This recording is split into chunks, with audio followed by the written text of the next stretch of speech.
Hello and welcome to the History on Fire YouTube channel. The video you're checking out now is actually audio only. It comes from a History on Fire podcast episode, so it's exactly like the podcast. However, this is not the only kind of thing that I'll be publishing here on YouTube. I'll also have videos that combine my narration of a historical event with images. So please explore all the offerings on this channel, subscribe to it, and hit like to the videos you enjoy.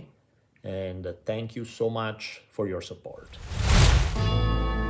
Whether you like history or not, if you care about bravery, wisdom, passion, larger-than-life characters, and some of the most emotionally intense moments in the human experience, you have come to the right place. Daniele Bolelli is a university history professor, writer, and martial artist, and he shall be your guide in a journey to the place where history and epic collide.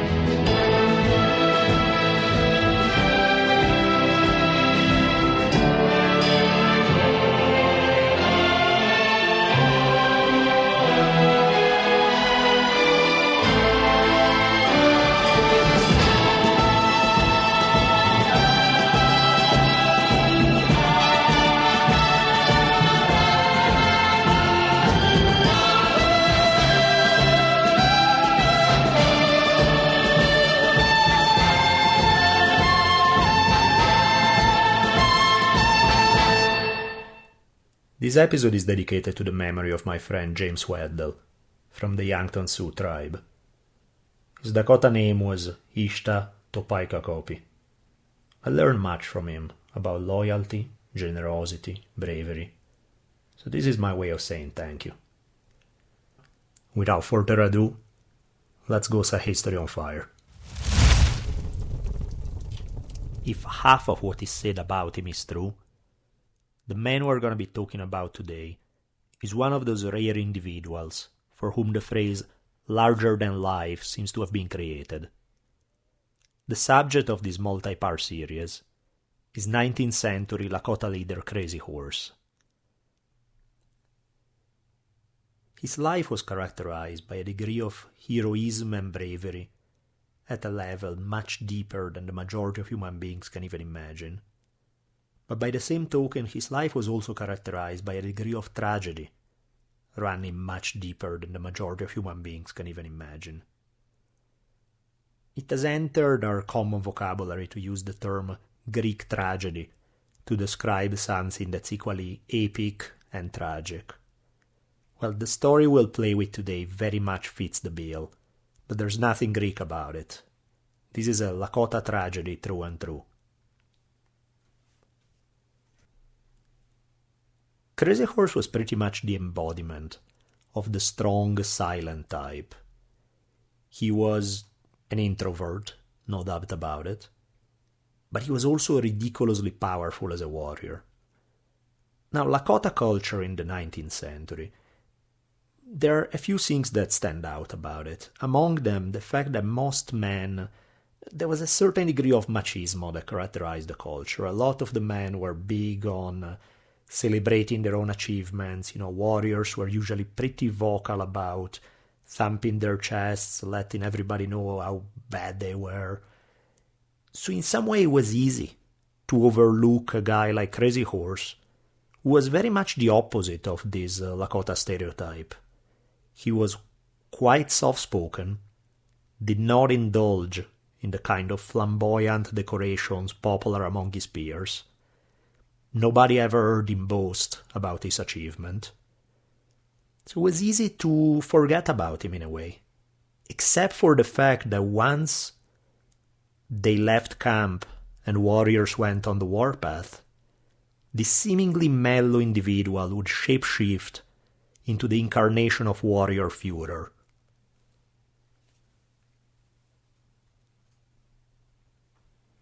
According to all accounts, the man was completely fearless. The stories about him abound regarding him charging his horse in the midst of dozens of enemies in order to rescue a wounded friend. Yes, he did speak softly, but his actions definitely spoke for him. Among the tribes of the Great Plains, there was a tradition known as counting coup. What that meant, think of it as a way for warriors to keep tracks of their statistics, so to speak. The same way if you follow basketball, players by their numbers, how many three-pointers they scored, how many rebounds, how many assists, that kind of thing. Counting coup, a coup was anytime you did something very brave, something that you would gain recognition for, that was recognized as having counted a coup. And typically things like, for example, even things that did not have a seemingly practical result, for example, touching an enemy in battle, would allow you to count coup. Why touching an enemy? Why not just killing him? Well, killing him, you could be 200 yards away and shoot him. And yes, that would say something about your accuracy, but it would say nothing about your bravery. Whereas if you were within touching distance from an enemy, that meant that you were a seriously brave man, that you were face to face with the enemy in the midst of battle. So that was one of the ways in which you would count coup. You could count coup by taking horses away from an enemy's tribes, sneaking into their camp, stealing them and getting out. There are a variety of ways of counting coup, but each one of them basically represented some kind of brave deed. Well, the story about Crazy Horse is that throughout his career he counted more than 200 coups, which was a record completely unmatched by even the greatest warriors of his era. All of the Red Cloud, Spotted Tail, Sitting Bull, many of the other renowned Lakota leaders, none of them even came close. His reputation was for being both super brave and super generous. He played a key role, as we're going to see, in two of the biggest defeats by the U.S. Army during the wars in the Plains. He very much remains to this day as a symbol of resistance for the Lakota people, particularly in his struggle to hold on to the Black Hills, which were Lakota sacred land. In the history of the Lakota people in specific, and American Indian people in general, it would be tough to find a guy who's more revered as a hero, who's more revered as the pretty much embodying the archetype of what a warrior is supposed to be all about. Part of his appeal is the fact that he regularly refused to get entangled in political dealings.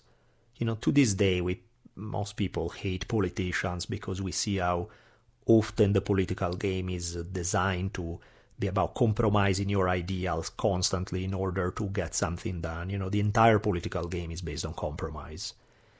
So while that may be needed or it may be practically important, it's not exactly the most romantic thing in the world to do.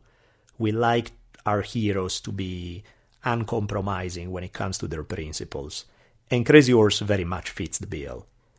He avoided most political meetings, not just in his interaction with white Americans, but even with his own people. He was, first and foremost, a man of action. He was not a man of committees. He had very little interest in politics. He usually stayed away from most discussions, from political meetings, from councils.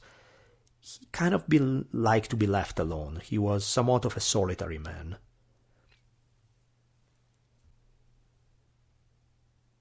Here are some of the words that Lakota people themselves have used to describe Crazy Horse. Lucille Ransafter was the great-granddaughter of Longhorn, who was one of Crazy Horse's kinsmen, said, I quote, "My mother and aunts all said that Crazy Horse was an outstanding person. There was something magic about him.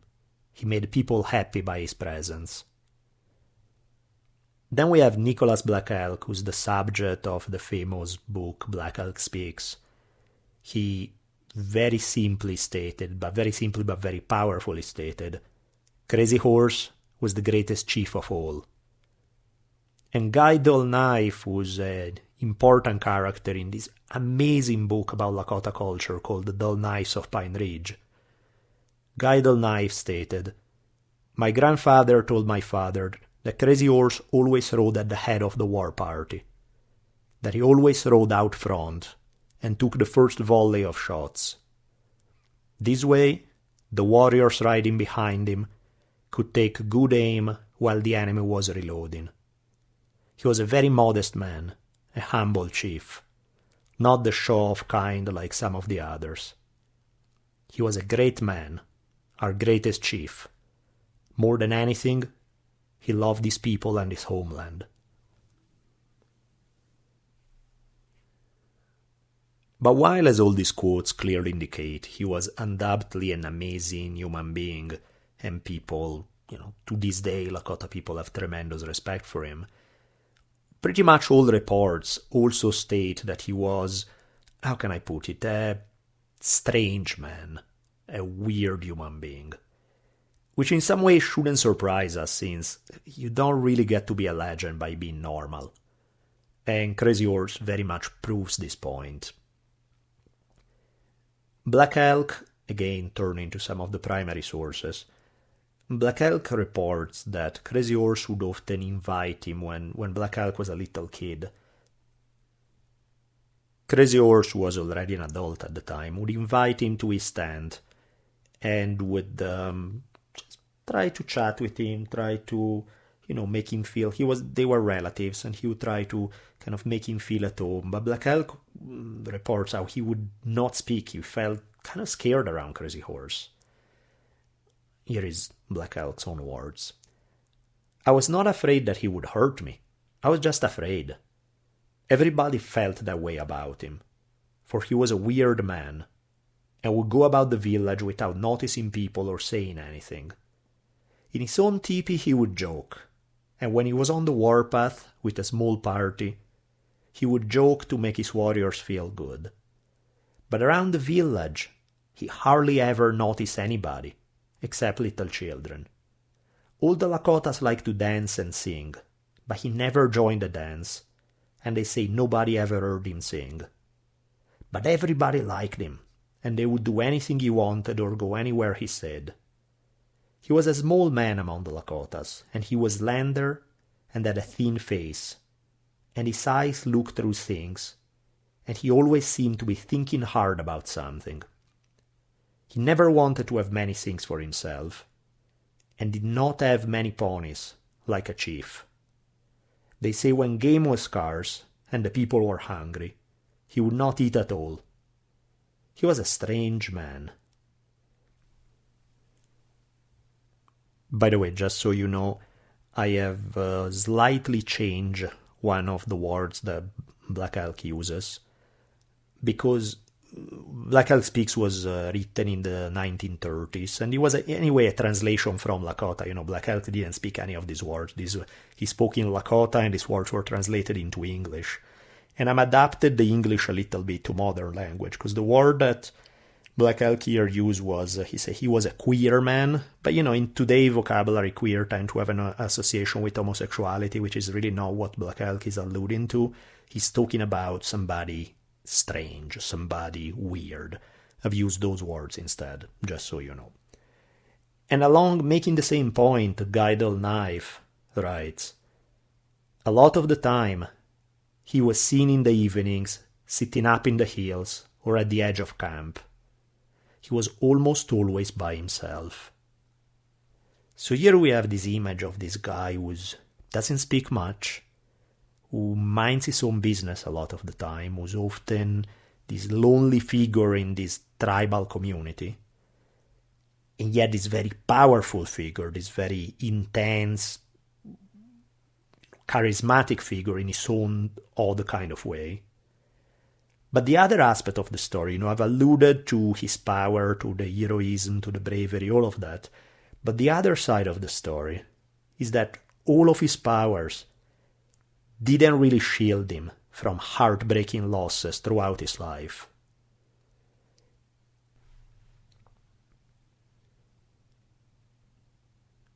Great power and charisma in his life went hand in hand with incredible pain. Here is the point of the podcast where we run into the obligatory Game of Thrones reference. There's a line in Game of Thrones that very much applies to Crazy Horse.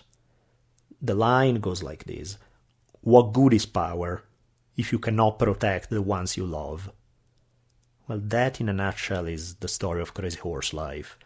Crazy Horse will see nearly everyone who was ever close to him die in front of him. Multiple relatives, starting in his childhood and continuing throughout his whole life. Many of his friends. Everybody, really. Even his way of life, he's gonna see it die before his eyes. Kingsley Bray, who's the author of an excellent biography about Crazy Horse, wrote, I quote, "Profoundly scarred by personal tragedy and loss, his personality was marked by melancholy and reticence." And the way that Crazy Horse dealt with the unbelievable amount of pain that destiny will dish out his way was to silence the pain in orgies of blood, specifically the blood of his many enemies. There are a few more things that I want to touch on before starting the narration of his life story. First, I should address the sources. How reliable is the information we have about him? What kind of sources are out there? And the reality, like often it's the case in history, is that our sources are spotty at best. Studying Crazy Horse life means dealing with a lot of speculation.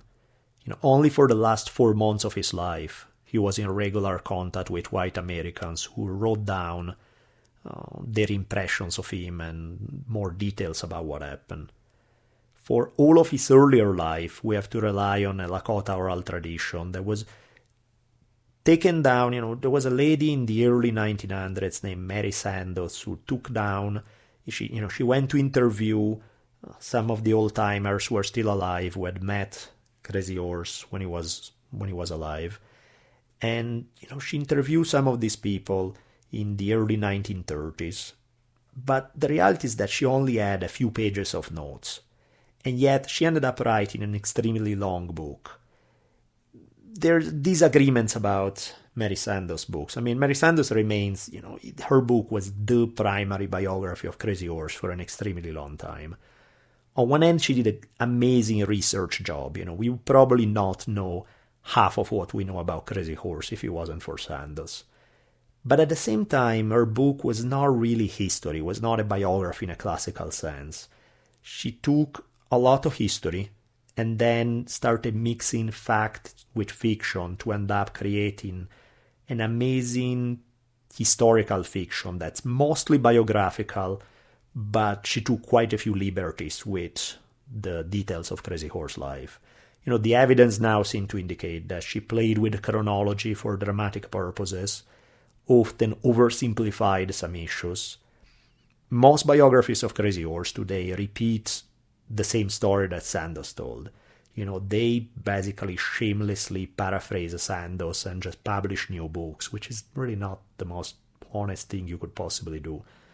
There are a couple of works, however, that stand out in the sense that they provide other sources. They dug up, there's a DVD series by some members of Crazy Horse family that they put together, that they report some of the traditions that were passed on within their family. Now, whether this is all accurate or not is anybody's guess, but at least there's some interesting primary evidence there. There's also an author that I mentioned earlier, this guy by the name of Kingsley Bray, who did an excellent job digging up all the primary sources and try to compile them together in a biography of Crazy Horse.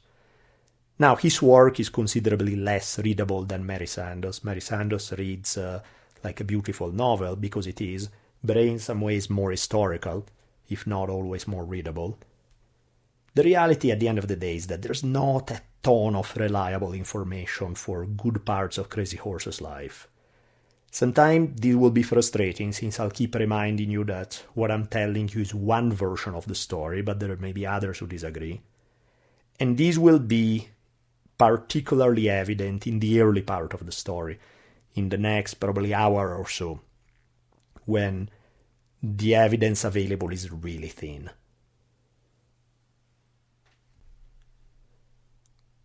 part of the mystery of his life goes so far that we don't even really know what he looked like. If you look at most American Indian leaders from the late 1800s, there are multiple photographs for every one of them. You name Red Cloud, Geronimo, Sitting Bull, all of those guys you can see. If you just Google their names, immediately you're going to run into a lot of pictures of them. There's not a single available picture of Crazy Horse. There are many that have been suggested as being Crazy Horse, but none of them have been confirmed. The story goes that Crazy Horse consistently refused having any American take his picture. So all we have are description of what the man looked like. All of them hint that he was of average height and weight. Lakota people tend to be fairly big guys, especially the men. They were pretty big guys. He was on the lighter end of the spectrum. Depending on who you listen to, he was probably somewhere between 5'6" and 5'10" tall, fairly thin. He had long, wavy, brown hair that reached all the way down his waist. Often they were wrapped up in 2 braids. And contrary to most Lakota people, both his hair color and his skin color, he was a few shades lighter than normal. As a Lakota man by the name of Short Bull stated, his features were not like the rest of us. Also, the description regarding his behavior is that his eyes hardly ever look straight at someone, but somehow he managed never to miss anything of what was going on around him.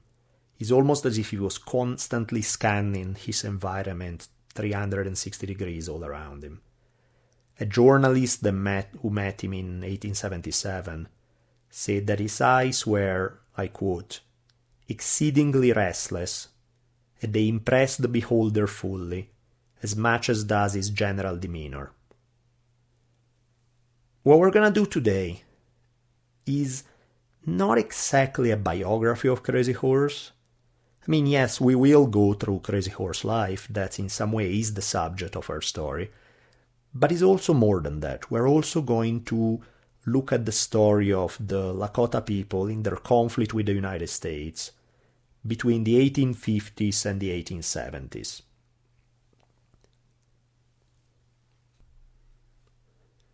And in particular, this first episode of the story will contain a lot of material that's more about the greater context than just about Crazy Horses himself.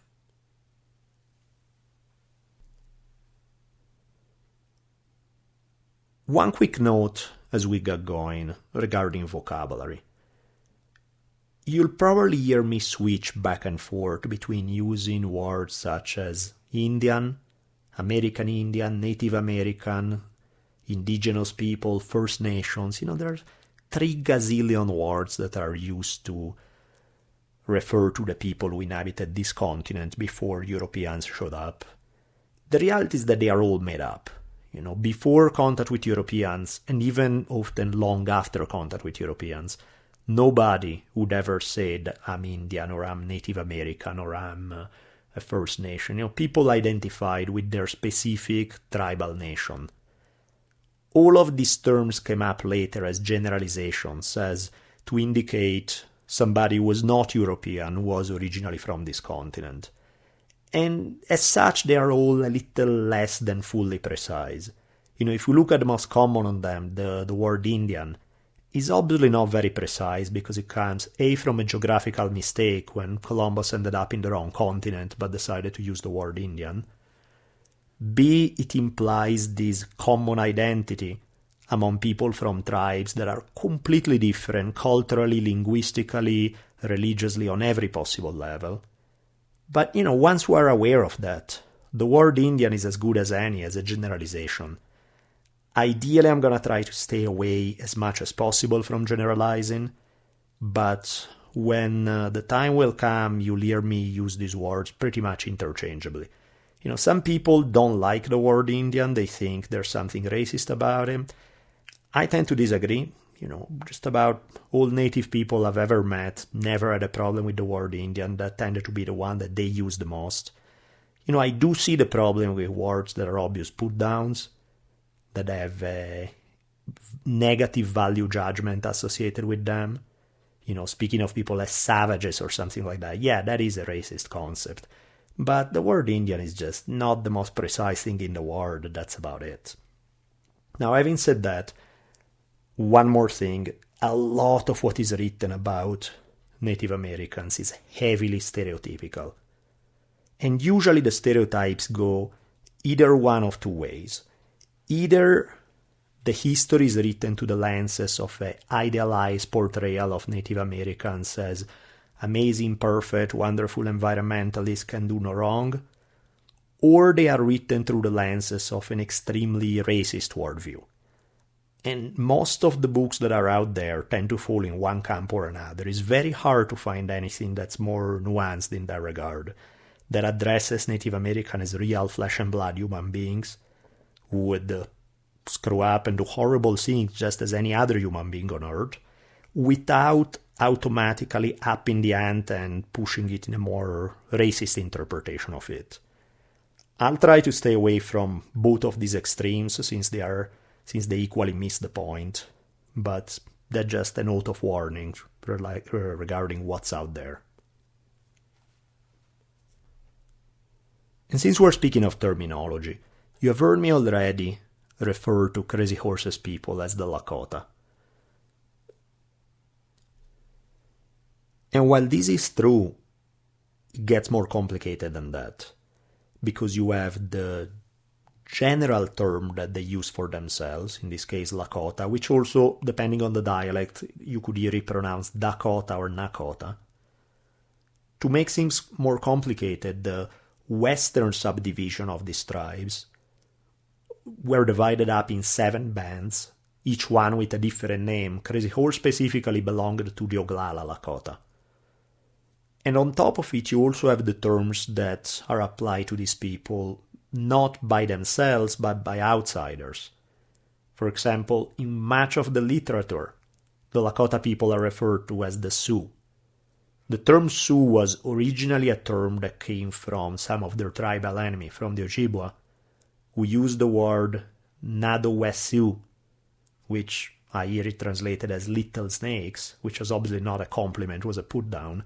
And then white Americans heard it, chopped it down to Sioux, and that's the name that they used to refer to them. So, Crazy Horse people, you can see them referred to as Lakota, as Sioux.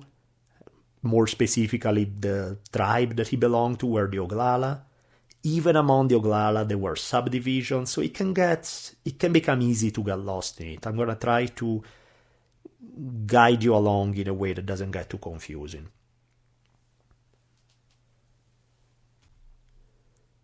So let's say something about the Lakota people and their culture.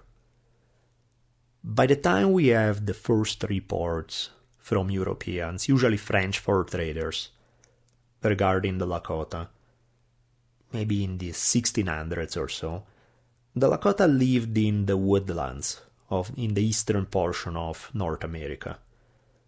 Often lived in the forests of Minnesota, possibly even as far east as Wisconsin.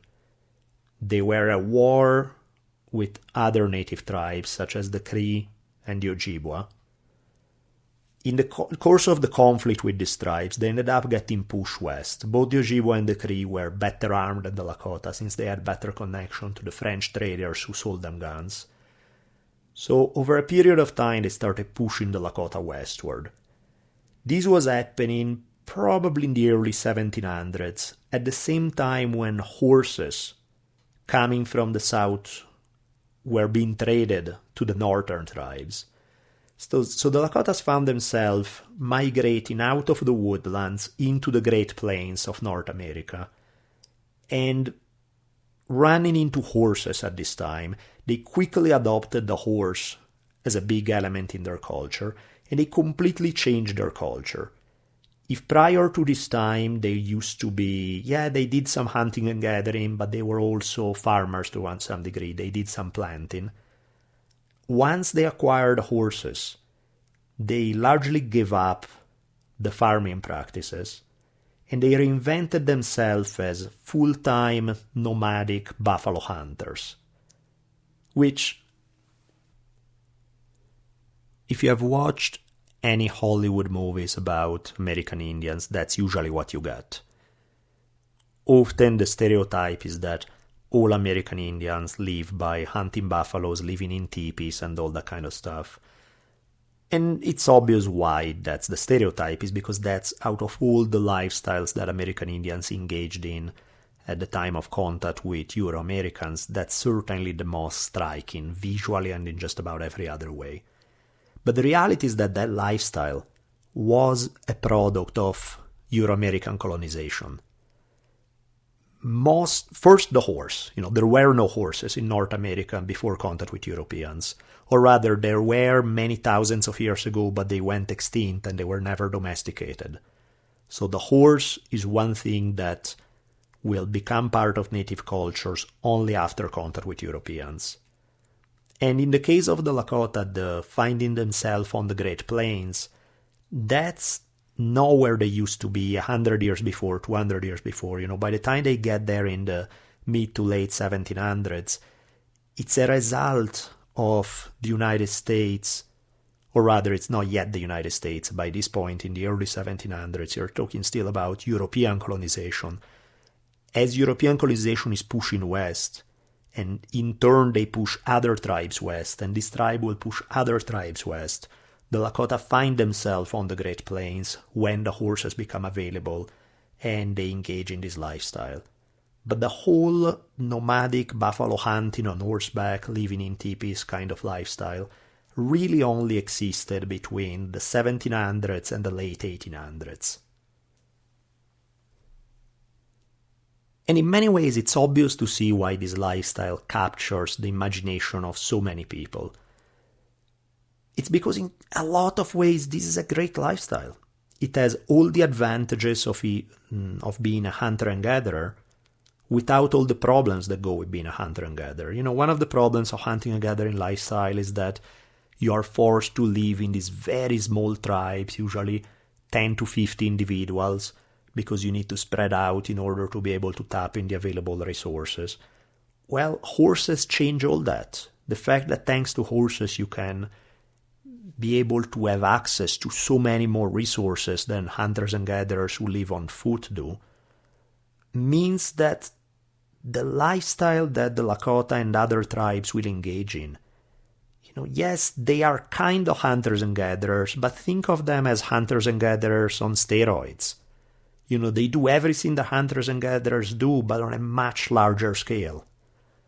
Their villages were often anywhere between 150 to 400 people living together, but it was not at all uncommon for many, many more to camp together, sometimes camps including thousands of people who would live together for at least part of the year.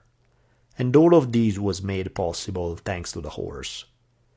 And another feature of their life is that more often than not, they were engaged in intertribal warfare with rival tribes, both with some of the farming tribes that inhabited the Great Plains, tribes like the Hidatsa, Harikara, Mandan, Pawnee, Omaha, a whole bunch of others, as well as with other buffalo hunting ones, Crow, Shoshone, Blackfeet, you name it.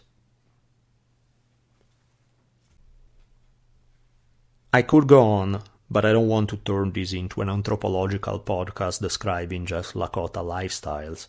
I want to get back to Crazy Horse, so I'll cut it short for here, since I feel that I've given you at least a decent idea of what Lakota life entailed.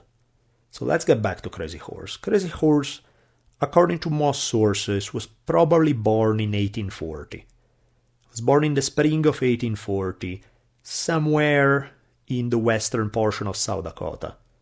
Some people say roughly where modern-day Rapid City is at. Some people say even closer to the Black Hills. Some people, there are slight differences there, but basically the western portion of South Dakota. His father was named Crazy Horse, and he was a medicine man. When he was born, the guy we are referring to as Crazy Horse was not named Crazy Horse. As I said, his father was. He was actually named... native naming traditions have some curious features. For example, usually when you are born, you get a baby name, meaning it's a name that is really only like a childhood name, is often a nickname that will stick around for a little bit until something very meaningful happens in your life. And then you acquire an adult name, and there's usually a story about your adult name. It's either it embodies some characteristics that your parents wish you'll have, or they may refer to some dream or vision you may have had, or they refer to some, there's usually some kind of a tale surrounding native names. But when you're first born, you get like a childhood name that will stick around for a while until eventually you get an adult name. So Crazy Horse, when he was born, was not Crazy Horse. His father was. Our Crazy Horse was nicknamed Curly, or Curly Hair, because his hair was unusually wavy for a Lakota. Tragedy first visited Crazy Horse's life, or rather, we can still refer to him as Curly's life, when he was 4 years old. There's one story that's only reported in the Kingsley Brave biography, but it's an interesting one. This is not the main tragedy that I'm referring to, but it's an interesting one nonetheless. Story goes that he had an uncle on his father's side by the name of Maelcrow, who was a great warrior. And he, as well as Curly's father, the elder Crazy Horse, led over 160 men on a raid to steal horses from the Shoshone tribe. They marched on foot, they managed to kill a Shoshone scout, but another one ran away and was able to warn the rest of the tribe that this group of Lakota were there trying to steal their horses. Snow had begun to fall, making it harder to try to run fast in the snow. And, the odds were it's probably a good time to abort. It's probably a good time to abandon this raid, turn around and make a run for it before the Shoshone can catch up. But some of them had kind of taunted Maelcrow to keep going, to lead the attack. Maelcrow apparently had replied, "I am a man to look for death," and decided to push forward, which turned out not to be such a great idea since hundreds of Shoshone warriors surrounded them and killed Maelcrow as well as 30 others. Crazy Horse the Elder kind of left his brother and instead took off and ran away, and the story is that he kind of carried survivor's guilt as a result of this for a long time afterwards. Again, keep in mind, this story only appears in one source. It's a good source, but other sources disagree with this, just so you know. But regardless, let's go to the big tragedy for when Curly was 4 years old.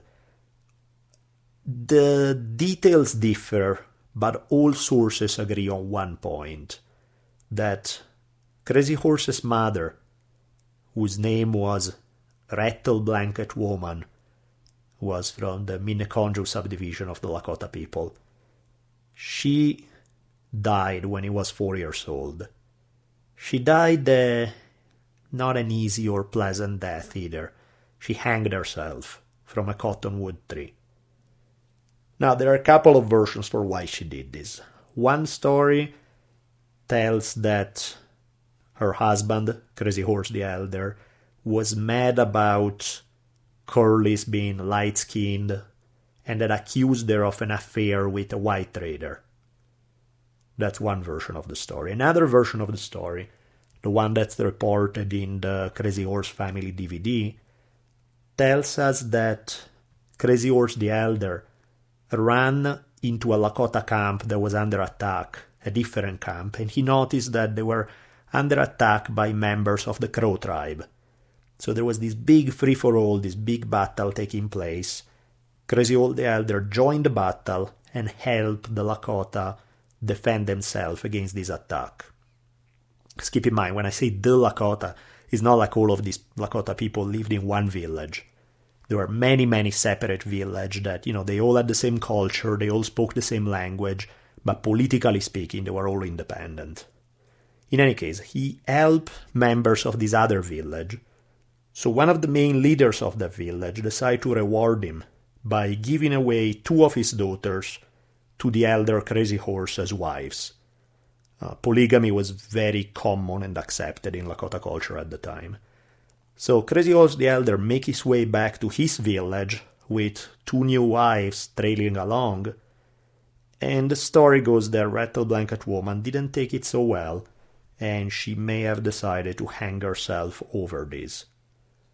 Regardless of the reason, there was some kind of conflict between Curly's mother and father that led to his mom hanging herself when Curly was only 4 years old.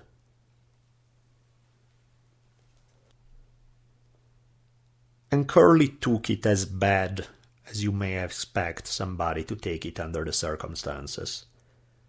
The story goes for the next 3 years, between the time he was 4 and 7 years old, he hardly spoke a word. He showed the classic signs of psychological regression. He would just not speak to anybody, be kind of lost in his own world.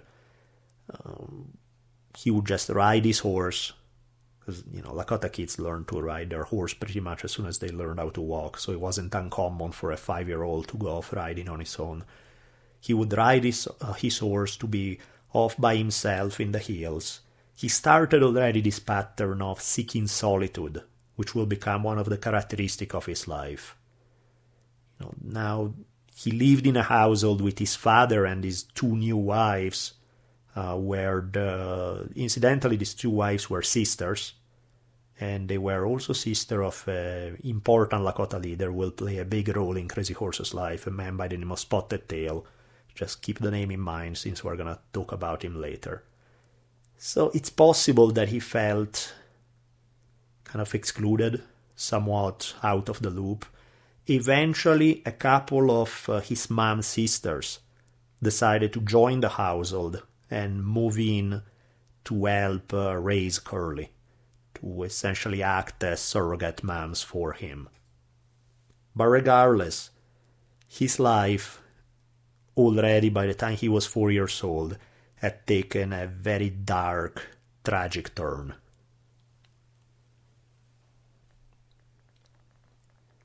Once Crazy Horse, after a few years, began showing sign of normal development again, or showing some sign that maybe he didn't really get over. I don't know if he ever got over his mom's death throughout his life, but at least he got better compared to how he was taking it for the first few years.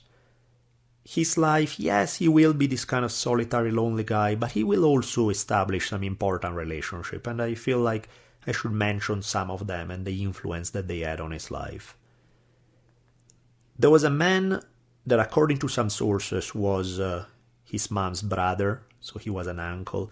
Other people refer to him as some other kind of relative, but in either case, the sources refer to him as either high backbone or hump, which is basically the same thing. There are different translations of the same thing, referring to the hump, specifically the hump of the buffalo. I may refer to him as hump or high backbone, I may go back and forth. He was very famous in Lakota camps for being a great hunter and a great warrior. He was this big, strong guy, probably about 6'3" or so in height, muscular, great warrior. And he, due to his renown, he could have picked any kid he wanted to groom into, he could have made connections with influential families this way by grooming their kids, teaching them all he knew, sort of becoming their mentor in becoming hunters and warriors. But instead he surprised everyone when he chose to bestow his attention on Crazy Horse instead. Or again, I keep calling it Crazy Horse, still Curly at this time. He kind of took him under his wing and started teaching him everything he knew, teaching him how to scout, how to locate game, how to be on the watch out for enemy attacks, how to guide tribal migrations, how to even things that to us may seem borderline supernatural, like how to be able to detect where water is just by tiny changes in the air currents. some skills like tracking, all the skills that if you live in close contact with nature, you need to pick up. But for people who don't grow up that way, may seem like almost magical. Like, how do you know that this was happening? How could you tell that? Well, if you guys know anybody who's any good at tracking, it seems magical sometimes how they can look at the ground and know exactly what happened in that spot in the previous hours, what animal passed by, how many hours before, and all of that. Well, multiply this time 100, since the kind of knowledge that these people needed to have in order to survive back then was pretty well developed. And the result is that Crazy Horse ended up becoming a great warrior, a great hunter, and a great scout, thanks to the teachings received by High Backbone. Now, this was not all fun and games. In many ways, growing up as a Lakota boy was not exactly a barrel of monkeys.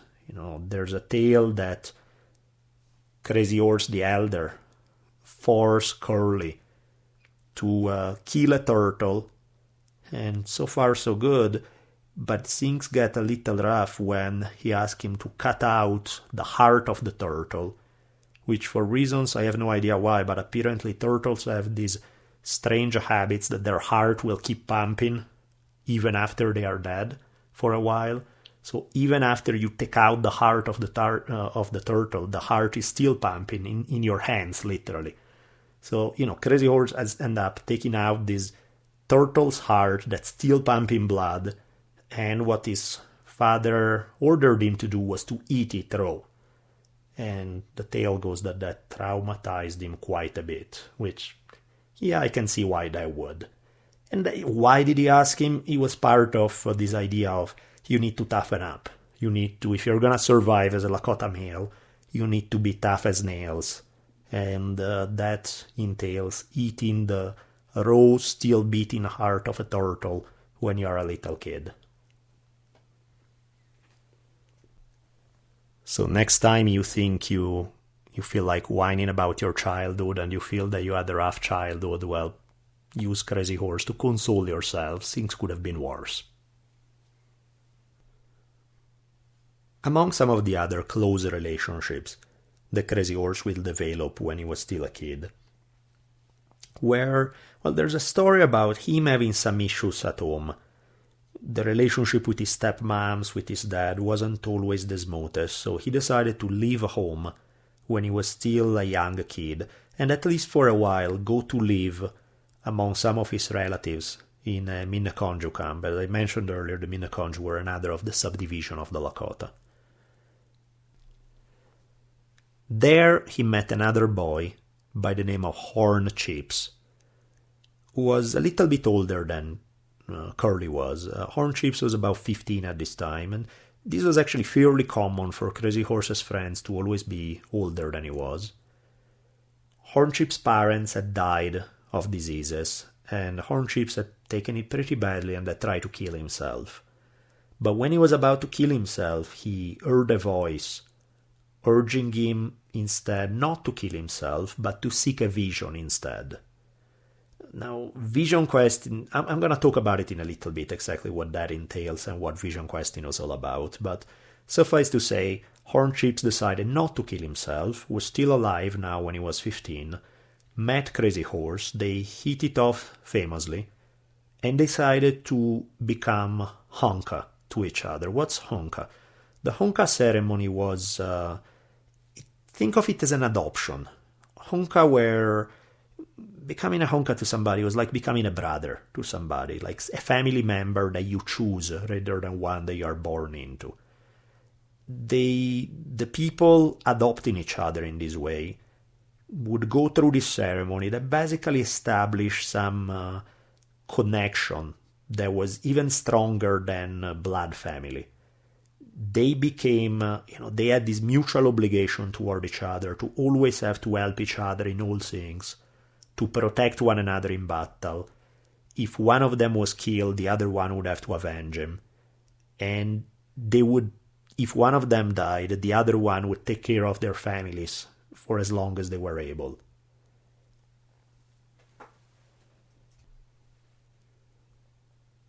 As a Lakota man by the name of John Fire Lame Deer stated in an excellent book called The Lame Deer, Seeker of Vision. He stated, "They had to be ready at all times to give their lives for each other." So this was pretty serious business.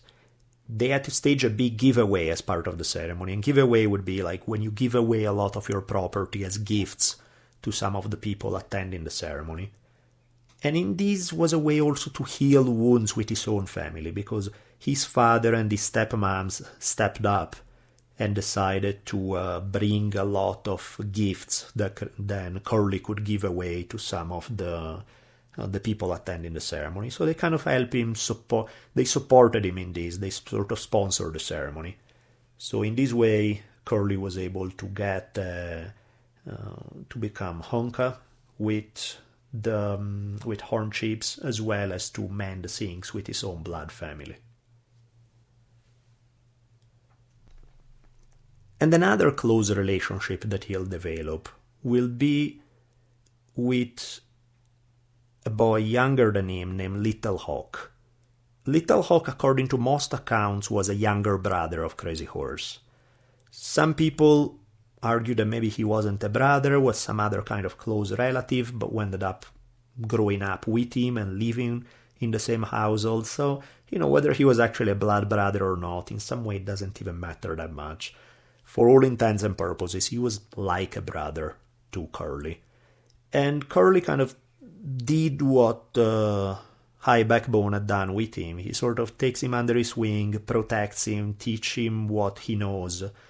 And there's a tale that's really interesting about the two of them. In 1853, when Curly was about 13 years old and Little Hawk was quite a few years younger, the two of them were out eating wild cherries that they found out in the prairie. And they realized that they had made a big mistake. They're out there by themselves, and they noticed that they had disturbed a grizzly bear, which is usually not what you want to do. One of their horses had run off in fear of the grizzly. The other one was trying to run off, and Crazy Horse managed to catch it. But first he realized, he had to act quickly. So the first thing he did was actually to pick up his brother and put up Little Hawk up in a tree, like try to push him up on a cottonwood that really only had enough room for one person, and so Curly pushed his little brother up there so he would be safe. Then he ran up and managed to catch one of the two horses that were running away, calmed him down, and then hop on the horse as the grizzly was beginning to charge them. Rather than running away, Curly decided to charge straight toward the grizzly bear. So they're almost playing this game of chicken of who gives up first. And as it turns out, the grizzly decided that maybe he sees something in Curly that he decided, I'm gonna let this one go. And regardless of what went through the brain of the grizzly at this time, he turns around and walks away instead. So that's one of the stories that was told and repeated around the campfires, emphasizing kind of Curly's generous heart and bravery, and how he had been taking care of his little brother and all of that stuff. Now let's switch gears a little bit. We're still talking about Curly / Crazy Horse, however you want to call him, but we also are going to be talking about the general context of his times and what was going on around him. The 1840s were a time of incredibly fast change in Lakota life. What had happened was, between 1846 and 1848, the Mexican-American War led to the United States acquiring huge chunks of land in the West. The U.S. will gain Texas, New Mexico, Arizona, California, plus little bits of other pieces of land. And not only that, but right when they acquired California, gold was discovered in California, which created the 1849 gold rush, very, very famous, that attracted thousands of people from other parts of the United States to California. What does this have to do with the Lakota who are in the middle of the Great Plains? Well, it has to do that many people from other parts of the states would want to travel through the Great Plains to get to California. So this put the Lakota people in much closer contact with white Americans than they had ever been before. Initially, the contacts were somewhat friendly. The Lakota sort of let American settlers travel through. In exchange, usually settlers would give away some little gifts, blankets, coffee, things like that the Lakota basically saw it as, these guys are paying a toll to get through, we are nice to them, everything is working out. Well, initially things seemed to be working out between the Lakota and the United States, but not for very long, because one of the problems is that the numbers of settlers traveling through their land keeps increasing every year. And why is that a problem? Because for multiple reasons. For one, the cows that the settlers were taking with them ended up passing several diseases to the bison that the Lakota relied on. So there were less bison. The bison started dying off as a result of this. Now we're still talking about millions of them roaming the plains, but their numbers started dipping a little bit. Not only that, but the cows also ate a lot of the grass that the bison relied on. So the bison ended up changing their migratory patterns as a result of the fact that they did not find food where they were used to finding it. So that forces the Lakota to follow the buffalo herds in completely different lands than what they were used to. And this is going to lead to increased intertribal warfare with tribes like the Crows, the Shoshone, the Pawnee, who also were trailing the bison herds. And the fact that, there were less bison, plus they were moving in unusual migratory patterns, led to more intertribal warfare. Add to this the fact that, settlers traveling through would use a lot of the firewood that they found, which, firewood on the Great Plains was kind of scarce to begin with. So that's something that really upset the Lakota quite a bit. Add to this the fact that they brought diseases with them that many Native American people had not been exposed to previously. So some of these diseases were passed along clearly unintentionally, but the end result was still that many Lakota, as well as many people from other tribes, were affected by these diseases in dramatic fashion. In Crazy Horse's own family, he ended up seeing, shortly after 1849, when the numbers of settlers increased dramatically, Crazy Horse ended up seeing 4 of his stepsisters, all of them under the age of 5, die from a cholera epidemic. So again, go back to his life. When he was about 4 or 5 years old, he saw his mom dying by hanging herself from a tree. He now sees, by the time he's 9 or 10 years old, he sees 4 of his sisters die due to cholera, which is really not a nice way to go at all.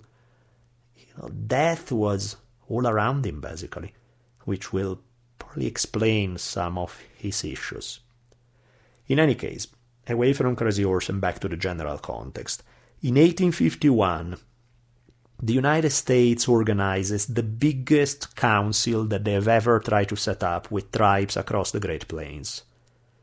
Through diplomacy and gift-giving, the government managed to attract the biggest gathering of plain tribes in history. Tens of thousands of people will gather together at a place that will eventually become Fort Laramie, around the area of modern-day Wyoming.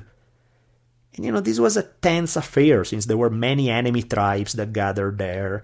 The potential for violence always was ready to blow up, but they do manage to stay at peace for a while. And essentially, why is the government doing all this? They want to make them a deal. They say, look, we're going to give you a good chunk of supplies in exchange for you letting settlers travel through the Great Plains unmolested. And while you are at it, we would like you to stop fighting each other. Why would I want native tribes to stop fighting each other? I mean, it makes sense. It would be great if they kill each other so they can have the land, right? Well, the idea was, it goes back to this notion of wanting the settlers to travel through unmolested. If all these tribes say, sure, we won't bother them, but they are busy killing each other and raiding each other, it would be easy for the settlers to be caught in the crossfire. So this request for intertribal peace was really to guarantee the safety of American travelers through these lands.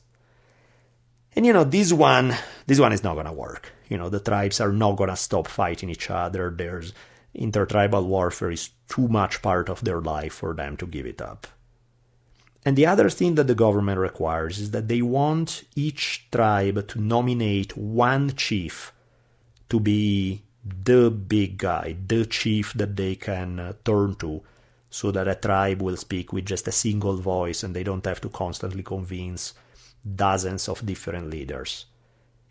This is completely foreign to the culture of the Great Plains. All the tribes there are not used to this kind of political hierarchy with one guy at the top.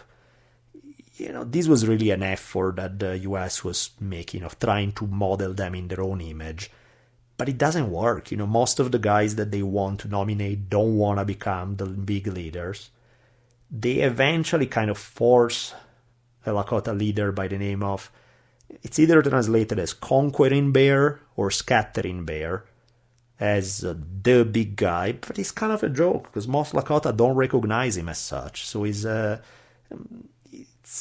will create some political tensions within the Lakota tribes. But in any case, this 1851 treaty is signed. Everybody goes home happy. The natives who have the promise that they will be given all these supplies. The United States has the promise that American travelers will be able to travel through unmolested. And everybody calls it a win, and that's the end of that day.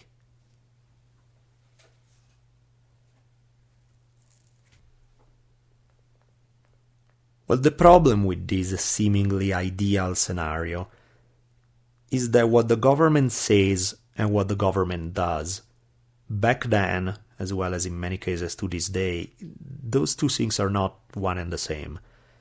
The promises that the government had made, it turns out they're a lot easier to make than they are to keep. In the years after 1851, again and again, the promised supplies will either not get there, or a lot less than what's promised arrives there, or they get there very, very late. There are problems, in other words, with fulfilling this delivery. And this is happening as more settlers are pouring in, disrupting the buffalo herds even further, taking more firewood, spreading more diseases. So most of the plain tribes are really edgy. They feel like, our life is taking a nosedive here. The quality of our lifestyle is getting worse and worse. On top of it, the stuff you promised us is not really getting here on time. We are really not too happy about it. So this sets the stage for trouble to come. By 1853, some Lakotas are beginning to harass the settlers. Sometimes they take things from them, it begins to borderline theft as they kind of intimidate them into giving more things in exchange for letting them go through. They, in one particular instance, close to Fort Laramie, in Wyoming, what's going to happen, a group of Lakota warriors decide to go joyriding, stealing the boat that was used by migrants to cross a big river there. The soldiers told them, don't do that again, this boat is for us, you're not allowed to take it. But a few hours later, some other Lakotas decided to do the same thing. They take the boat, go joyriding down the river, eventually they bring the boat back, but the second time when it happens, some of the soldiers try to take the boat back by force. And this is where a Lakota decided to pick up his rifle and took a shot, barely missing the soldiers. So later that afternoon, a lieutenant by the name of Hugh Fleming decided to lead a group of soldiers toward the Lakota camp to take some prisoners over this incident. Now, the guy who had fired the shot wasn't there, and the majority of the men were out hunting at this time. So Fleming initially decided to capture the whole village. But he realized that was not going to be easy. Conflicts start breaking out. Some of the natives start going for their guns. So a shootout breaks out in which 3 Lakota are killed and 2 are captured. One of the old Lakota leader, a guy by the name of Old Man Afraid, convinces them not to retaliate and not to attack the soldiers. But some of them are upset and decide instead to attack a group of settlers who are traveling by wagons just a few miles away. Bad blood is beginning to be created here. And to make things even worse, the government agent by the fort arrive with a message, really with the worst possible timing, when tension is already building up between Lakota and soldiers, blood has been spilled. The new agent arrived with the message that the supplies will be dramatically reduced compared to what was promised in 1851. They're going to get a lot less than them, less than 1/3. So by now, if you are guessing that the Lakota may be angry, you are absolutely right. By the following year, in 1854, things are about to get worse. And this story I'm about to tell you is actually really important in the history of the Lakota-U.S. conflict, because it will mark the first instance of open warfare between the U.S. Army and the Lakota people. It happens in August 1854, and there will be the opening bell of a really long fight. The conflict between the Lakota and the U.S. will continue, not constantly, kind of back and forth. They will take breaks, but it will continue for well over 20 years. In its most intense form, it will go from 1854 to 1877, and then there will be a few events even afterwards, showing that the continuation is not really fully over until 1890. So this is the very first story of how the conflict began. Well, the conflict begins with the supplies that have been promised to the Lakota are late as usual, and the Lakota are growing angrier by the minute. In this context, there's a group of Mormons traveling west who are letting their cows roam a little too far, and eventually what happens is, they're not really watching them too carefully, and one of the cows just start wandering over into a Lakota camp. This particular group of Mormons are sort of scared of all American Indians, Lakota or anybody else, doesn't really matter. So rather than going in and saying, hey, that's my cow, I want it back, and taking it, they get to the edge of camp, see the natives, get scared, turn around. And so the Lakota are sitting there and they see this random cow crossing their village. So there's one guy by the name of High Forehead, who was a relative of the 3 people who had been killed the prior year, decided to shoot the cow and eat it. The Mormon settlers, in the meantime, go to Fort Laramie, and they find a receptive ear with Lieutenant Fleming, the same guy, if you recall, who had led that initial minor conflict with the Lakota the previous year. The guy who had been made head leader of all Lakotas, Conquering Bear or Scattering Bear, however you want to translate that name, rode to Fort Laramie at the same time to try to talk to Lieutenant Fleming. He basically said, look, this thing happened, one of my men killed a cow that belonged to one of the settlers, I want to avoid all kind of trouble, so I'm going to pay you with horses. I'll give you a horse, I'll give you 2 horses, I'll give you blankets, I'll give you whatever you want, I just want to make these things go away, I don't want it to be the source of any trouble. But Fleming was apparently in a pretty bad mood, said, nope, nothing you can give me will, I'm not going to accept payment for the cow, I need to arrest the guy who was guilty of killing the cow. So on August 19, one of Fleming's friends, another lieutenant by the name of John Grattan, was a recent West Point graduate who for weeks had been voicing his contempt for Indians. He had been voicing this idea that he was, with just a few men, he could beat all the Lakota around, that, no matter what the odds are, a white man will always prevail over an Indian. He was kind of he had a bit of a racist attitude toward the natives.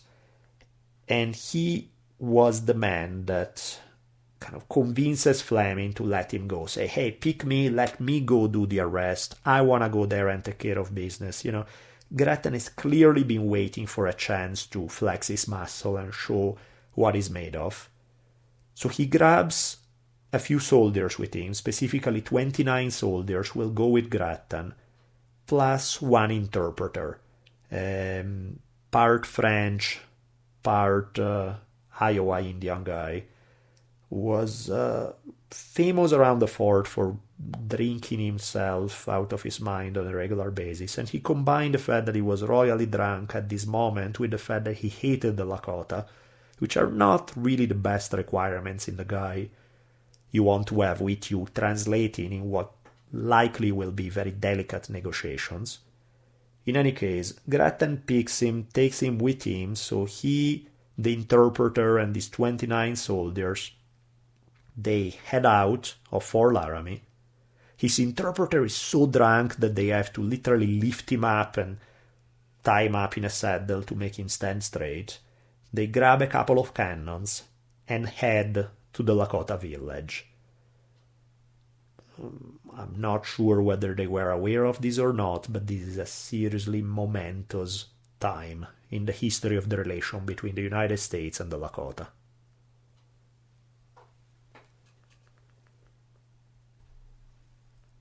One of the older Lakota leaders begged the soldiers, say, please don't do it, there are lots of my people over there, many of them are angry, there's potential for things to go wrong. But Grattan replied with his bravado, saying, I don't care how many of your people out there, I can whip all the Indians this side of the Missouri. I'm not really scared of them, so just get out of my way and let me do my job. So as Grattan and his soldiers are approaching the Lakota village, Crazy Horse and his little brother, Little Hawk, they are on a hill playing as they see the soldiers riding into camp. Crazy Horse, or rather still named Curly at this time, is about 14 years old. His brother was probably about 7 years old, something like that. And they are right there with the front seat to what's going to be the first battle between the Lakota and the United States. The soldiers enter the Lakota camp, and the camp is a big camp. There's probably well over 1,200 warriors, which means more than double that the population when you include the elders and women and children and everything else. It's probably 3,000 plus people. And, I mean, you got to hand it to Grattan. The guy was brave, no doubt about it. 30 soldiers entering a camp of some 3,000 people. You have to either really believe in yourself or you got to be crazy, or a mix of both. Just to make sure that things will go wrong, the drunken interpreter immediately begins to insult the Lakota. He starts yelling at them, saying, I'm gonna eat your heart raw. I'm going to, he starts telling them all the things that they are gonna do to them, that they are cowards, that he's gonna kill them all. Standard aggressive drunken talk. Some of the Lakota leaders try to calm down Grattan, but the reply that he gave, supposedly, according to the sources here, I have come down here for them man, and I'll have him, or I will die. Well, as it turns out, his request will be fulfilled, and he'll get exactly one of those options. Probably not the one he wanted, but definitely one of them.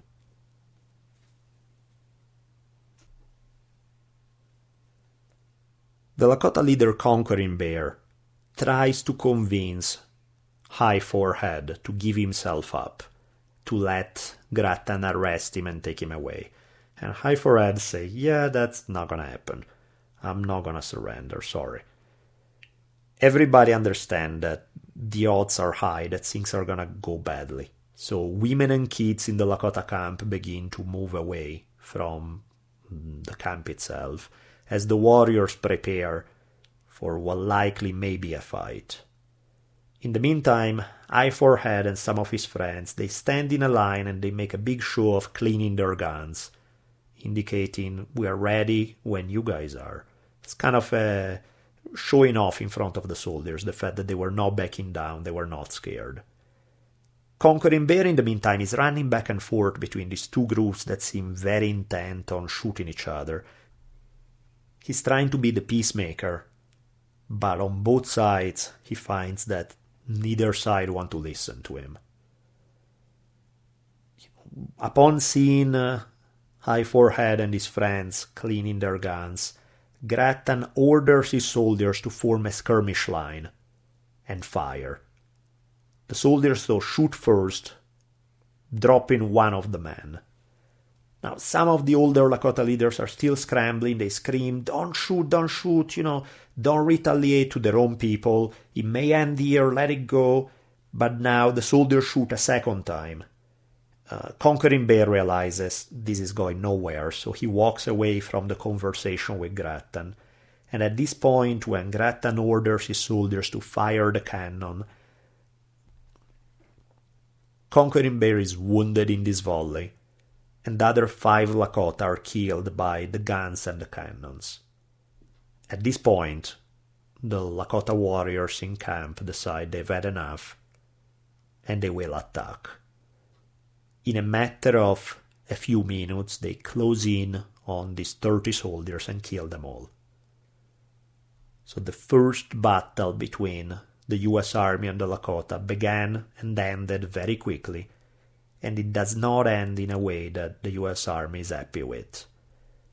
This in many ways a sign of things to come. There will be places throughout North America where the U.S. will be able to steamroll through native tribes, where they will be able to take the land they want, crushing any kind of military resistance very easily.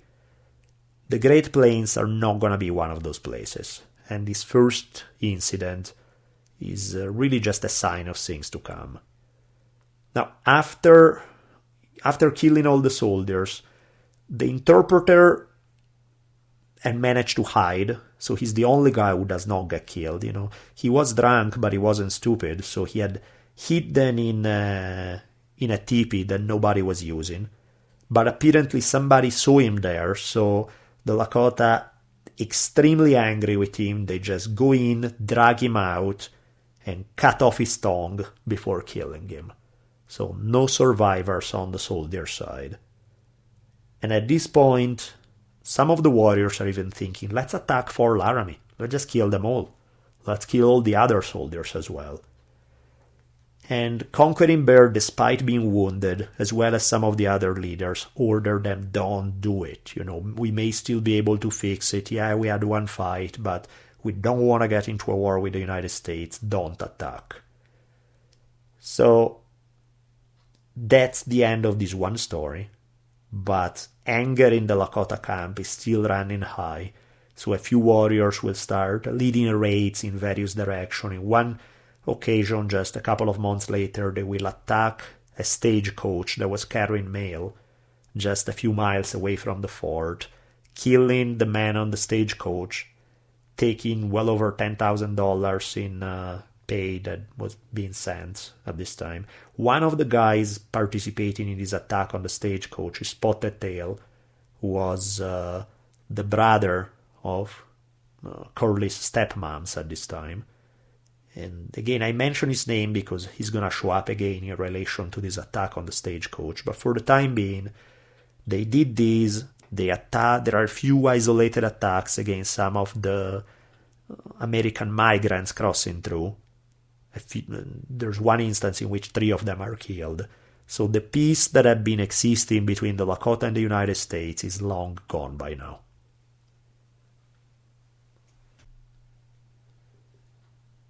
So here we have 30 US soldiers laying dead and bloody in the middle of this Lakota camp. What about Crazy Horse? Crazy Horse had witness all of this, witness this very dramatic display of violence right in the middle of his village. The way Mary Sanders tells the story was that Crazy Horse got a bit freaked out by everything he saw and decided to go on a vision quest. Now, keep in mind there are disagreements about it. Other sources say that Mary Sanders makes it a little too simple and plays what will be multiple vision quest experiences that Crazy Horse will engage in. She kind of put it together as one big vision that happens immediately after this fight with Gretchen. Others disagree. They say that there were multiple visions that happened at other times, but regardless. Well, first, what are we talking about? What exactly is a vision quest? What is this thing that Crazy Horse will engage in, whether once or multiple times? What are we talking about? Well, think of the vision quest as the grandfather of all religious rituals. If you're looking for one of the most ancient, primordial religious ceremonies that you find across the globe, that many, many different cultures, even cultures that were never in contact with each other, practice one form or another of vision quest. And that's because in some way it's in our DNA. The vision quest is one of those experiences it's even at the beginning of most modern religions. The origins of it may be lost in time, but the basics are very easy to understand, which is why it's so popular throughout the world. The vision quest basically boils down to isolation, the person practicing going off on their own, away from everybody else, so as not to be distracted.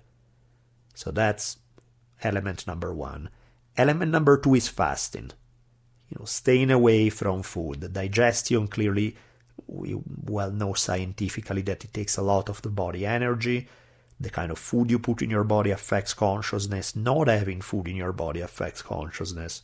So through fasting, you are kind of altering your body chemistry a little bit.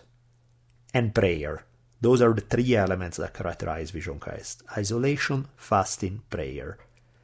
And when you think about these three elements, think of some of the most famous figures in the history of religions. Even within those religious traditions that today don't practice anything resembling a vision quest, often you find the vision quester experience at the beginning of it all. Think Christianity, for example. What do they say about the Jesus story? Right after being baptized, according to the Gospels, Jesus goes off in the desert for 40 days, fasting and praying. And after this experience, he starts going around and performing miracles and doing all, starting his ministry. Which from a Lakota standpoint would make perfect sense. The Lakota would see this as the classic shamanic experience. Somebody who goes off for this super powerful vision quest, isolate themselves in the wilderness, fast and pray, and through this comes in contact with a spiritual essence that will grant him these seemingly superhuman powers. That's exactly what Lakota shamans are said to do. And again, I use the word shaman, which is not the most precise, but please let it slide for now.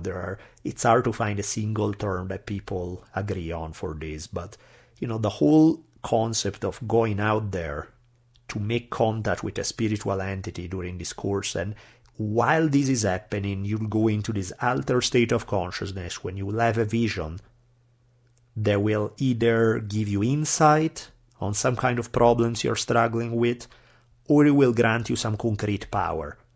How to become a better healer, how to become a better warrior, how to become a better hunter, how to whatever that may be, some kind of power that you will gain through this vision.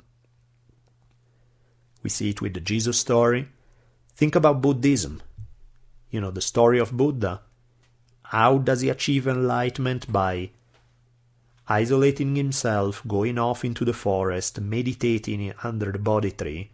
So in his case, it's not prayer, it's meditation, but close enough, while fasting. So yet again, you have isolation, fasting, prayer/meditation. And that's how Buddha achieves enlightenment. Think about Islam. The story goes that Muhammad, multiple times in his life, went off in a cave. So isolation from everybody, by himself in a cave, where he would fast and pray And it's during one of these experiences that he starts hearing this voice, which will be the voice that will dictate to him the Quran, which is the foundation for Islam. So right there, Islam, Buddhism, Christianity, there's a vision quest experience at the beginning of it all. Many stories regarding Jewish prophets are similar in this regard. Fasting, prayer, isolation, this is really something that you find throughout the world. I really cannot think of a religious ceremony that's as important as widespread among so many cultures.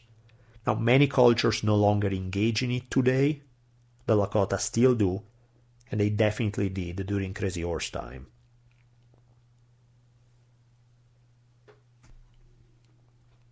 Now, this vision business, non-believers will say that you're just hallucinating.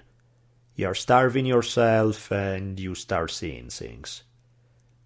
Believers argue that you are peeling away layers of reality by going through this process. You're not distracted by other people's voices, by opinions, by food, by anything. And you're able to tap into a finer level of reality that allows you to come in contact with the spiritual essence of the universe. And depending on what it is that you believe in some cultures that will mean spirits that you may contact to gain their help. In other cultures, it may be God. The specific thing varies, but the common theme is that this is how you make contact with a power greater than yourself, and you ask for help. So the story goes that Curly had his first Vision Quest experience either immediately after the Grattan's fight, or perhaps up to a year later, but somewhere when he's still a young teenager, 14 years old, 15 years old, something like that. And in his vision, he saw a few beings. He saw a red-tailed hawk. This red-tailed hawk was one of his animals that will show up in his dreams and his iconography quite a bit. And he will also see what are referred to as the thunder beings. The thunder beings are spirits that the Lakota identify with lightning and rain.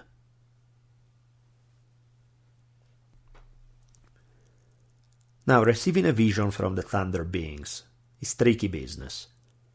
Because according to Lakota culture, that means that the person receiving this vision will have to become what they refer to as a heyoka. What's a heyoka? A heyoka is somebody who had a dream of the vision of these thunder beings, and from this point forward will have to... There's a double deal there. On one hand, they gain power. You gain one of the powers that are said to have is power over rain, and be able to bring rain and push rain clouds away. But also, it comes at a price. Heyokas will be required to act as... it's a concept that we don't really have an equivalent in Western culture, or at least maybe we do, but nothing that comes to my mind at this moment. Because a heyoka is basically a sacred clown. Now, those are two words that we usually don't use together. Sacred and clown. Clown is this buffoonish figure that makes you laugh. Sacred is this serious, important thing. How do they go together? Well, Lakota culture doesn't really separate the two. A heyoka will be sacred in the sense that they have this spiritual power, but that they will act in these crazy, hilarious ways that break all social taboos, they break all the norms. A heyoka will walk in the middle of a ceremony while everybody's all focused and somber. They will do all these crazy, outrageous things. They will mimic having sex with anything that moves in a 1 mile radius.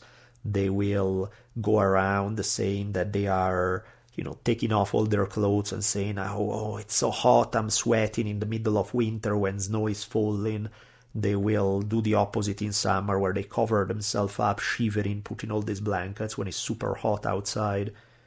In other words, they will act against all the accepted rules of behavior in ways that are completely hilarious and comical, making people laugh.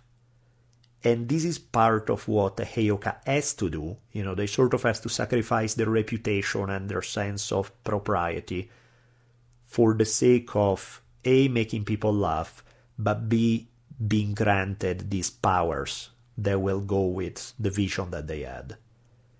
And this is exactly what happens to Crazy Horse. Now, being a Heyoka, people will do it in different ways. In some ways can be very dramatic, in some way can be minor.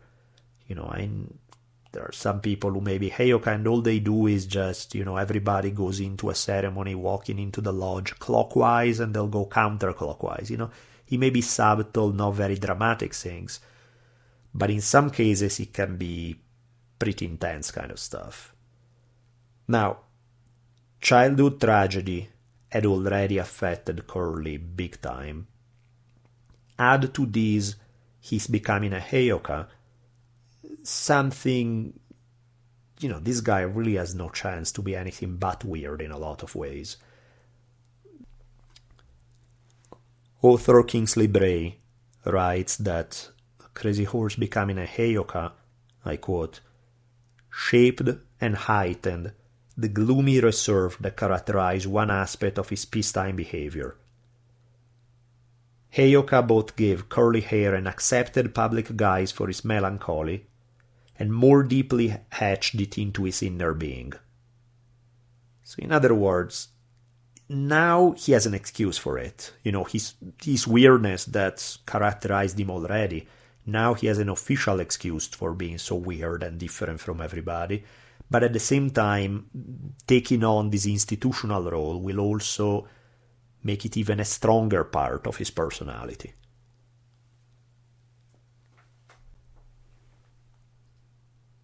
Crazy Horse will have other visions in his lifetime when he was still a young man. Again, the chronology is doubtful, we're not exactly sure, but Kingsley Bray referred to a second vision that possibly happened when he was 20 years old. And during this vision cast, he saw a man on horseback emerge out of the water of a lake and come out and talk to him. And among the messages that he received there was that he would never wear a war bonnet. You know how you see the typical images of plain Indians with this big war bonnet covered in eagle feathers? That's something that a lot of people did. And in some way, why did they do it? Well, each eagle feather represented one coup that you counted. So having a whole big war bonnet full of eagle feathers was basically showing off how much of a tough guy you were, It's a way to advertise each one of these feathers is a brave act I've done in war, and look how many of them I have. At least that's one of the interpretations. There are others as well. But in his vision, Crazy Horse is told, don't do it. You're not going to wear one of these. You are allowed to wear one feather, that's it. You're going to dress plainly, nothing too flamboyant. You're not to tie your horse's tail, which is something that most Lakota did when going into battle. And he receives instruction on in which way to paint his body when he goes to war. And part of his painting will involve lightning and spots representing hail, which are tied to this notion of the thunder beings. He's also told to gather dust dug up from gopher holes and cover himself with it. And, all these other little specific things about basically ritual preparations before battle. If he's gonna do all this, the spirit promises him, you're never gonna be killed in battle. Bullets are not gonna find you.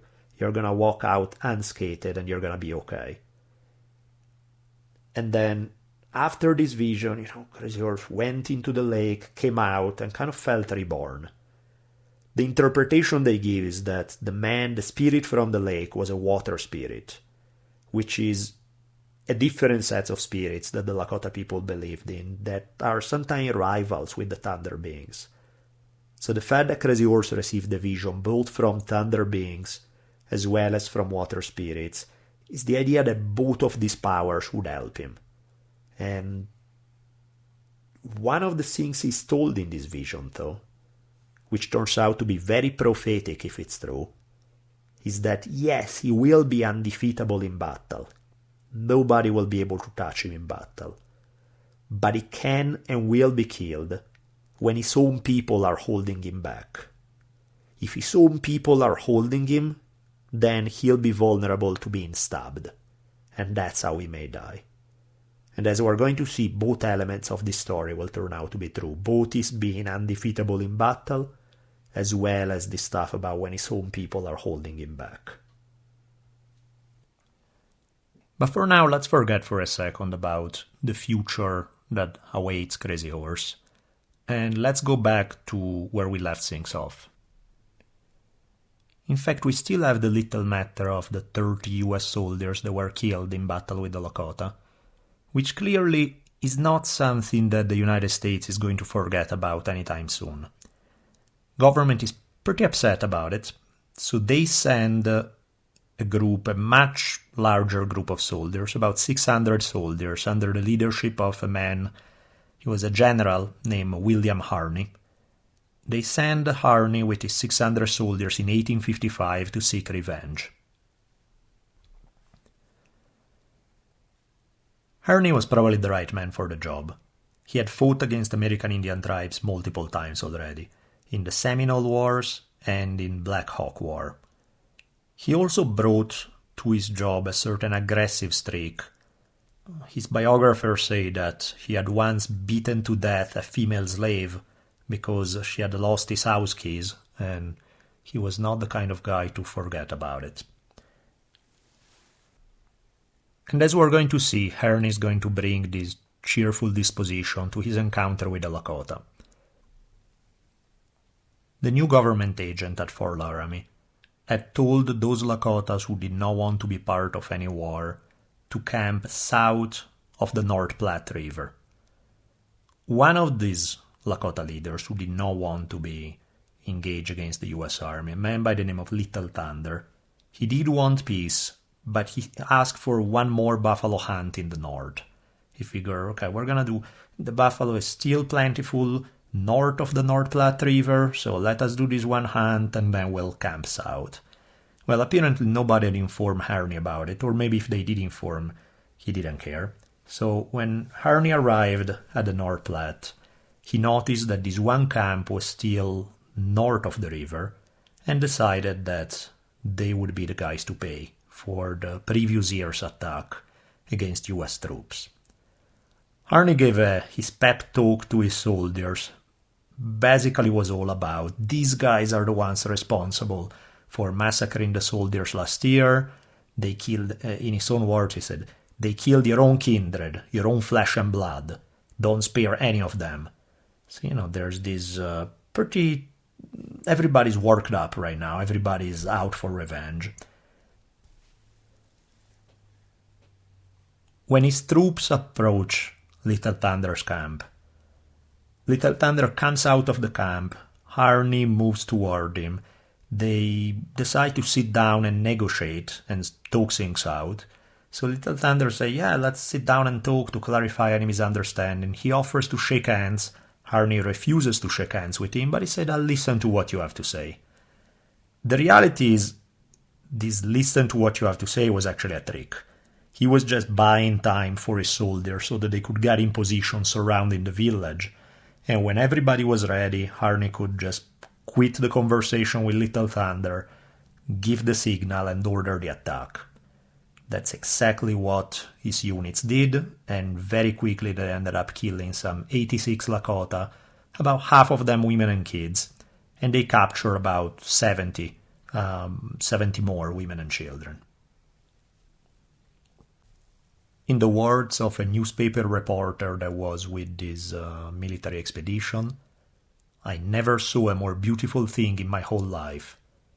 Which makes me think that this guy probably needed to get out more often. In any case, the Mary Sandals tells a story that Crazy Horse, who's now a teenager, arrived after this fight, because he was not in this camp, he was in a different camp, but arrived onto the scene, helped save a Cheyenne woman who was camping with the Lakota, and goes on into lots of details, but the reality is that she probably made this story up. There's not a single primary source to indicate that this happened. Nobody places Crazy Horse at the center of this action. What just about every other source seemed to indicate is that he was not there, but he was told about what happened by some of the survivors, and this definitely impacted him, but yet he was not physically present in this action. What happened too is that Harney and his soldiers took the captives back to Fort Laramie. And this is where the story, if it's not ugly already, it definitely gets ugly now, since his officers chose the prettiest women among the captives to rape, and then handed out the others for the soldiers to rape. So there was a hierarchy of rape depending on the beauty of the captives. Harney in the meantime said that the war is going to continue unless those who were responsible for the attack on the stagecoach the previous year would be turned in. Otherwise, if these guys were not going to be turned in, he was going to hand out all the captives to the Pawnee. The Pawnee were tribal enemies of the Lakota, so the implication of Harney's threat was, I'm going to give your relatives out to the Pawnees so that they can torture and kill them. This does get the attention of the surviving Lakota. One leader by the name of Iron Shell, whose mother, son, and 3 wives were among the captives, asked Spotted Tail to surrender. Spotted Tail, if you recall, was one of the men who had been responsible for the attack on the stagecoach the previous year. Spotted Tail himself had his wife and infant daughter among those who were captured, so he agrees to turn himself in. Unlike Crazy Horse, Spotted Tail was present during that battle, and he had fought. He still carried several scars from the battle. He had 2 bullet wounds, gashes from the sabers from the soldiers, so he had been in the midst of the action. Now, he and a couple of his friends surrender, saying, "We are the guys who attacked the stagecoach. You ask for us, here we are." They very much believed that they were going to be hanged, so when they show up there, they are singing their death songs in preparation when they arrive at Fort Laramie. But they are not going to get hanged. Instead, they get sent to prison to Fort Leavenworth. And eventually, after a little over a year, the president decided to, as a goodwill gesture, to pardon Spotted Tail and the other 2 guys.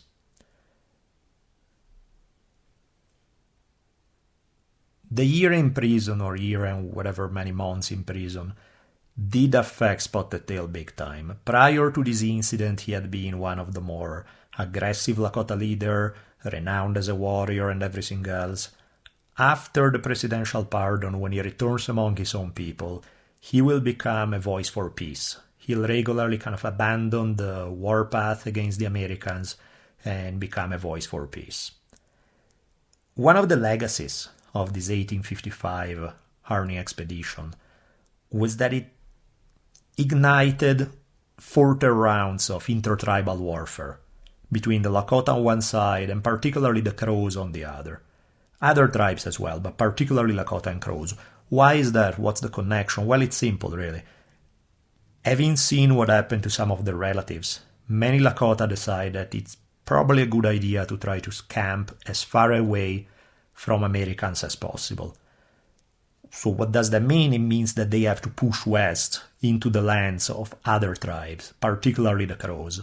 So starting from 1856 forward, Lakota and Crows will get into some very intense intertribal warfare.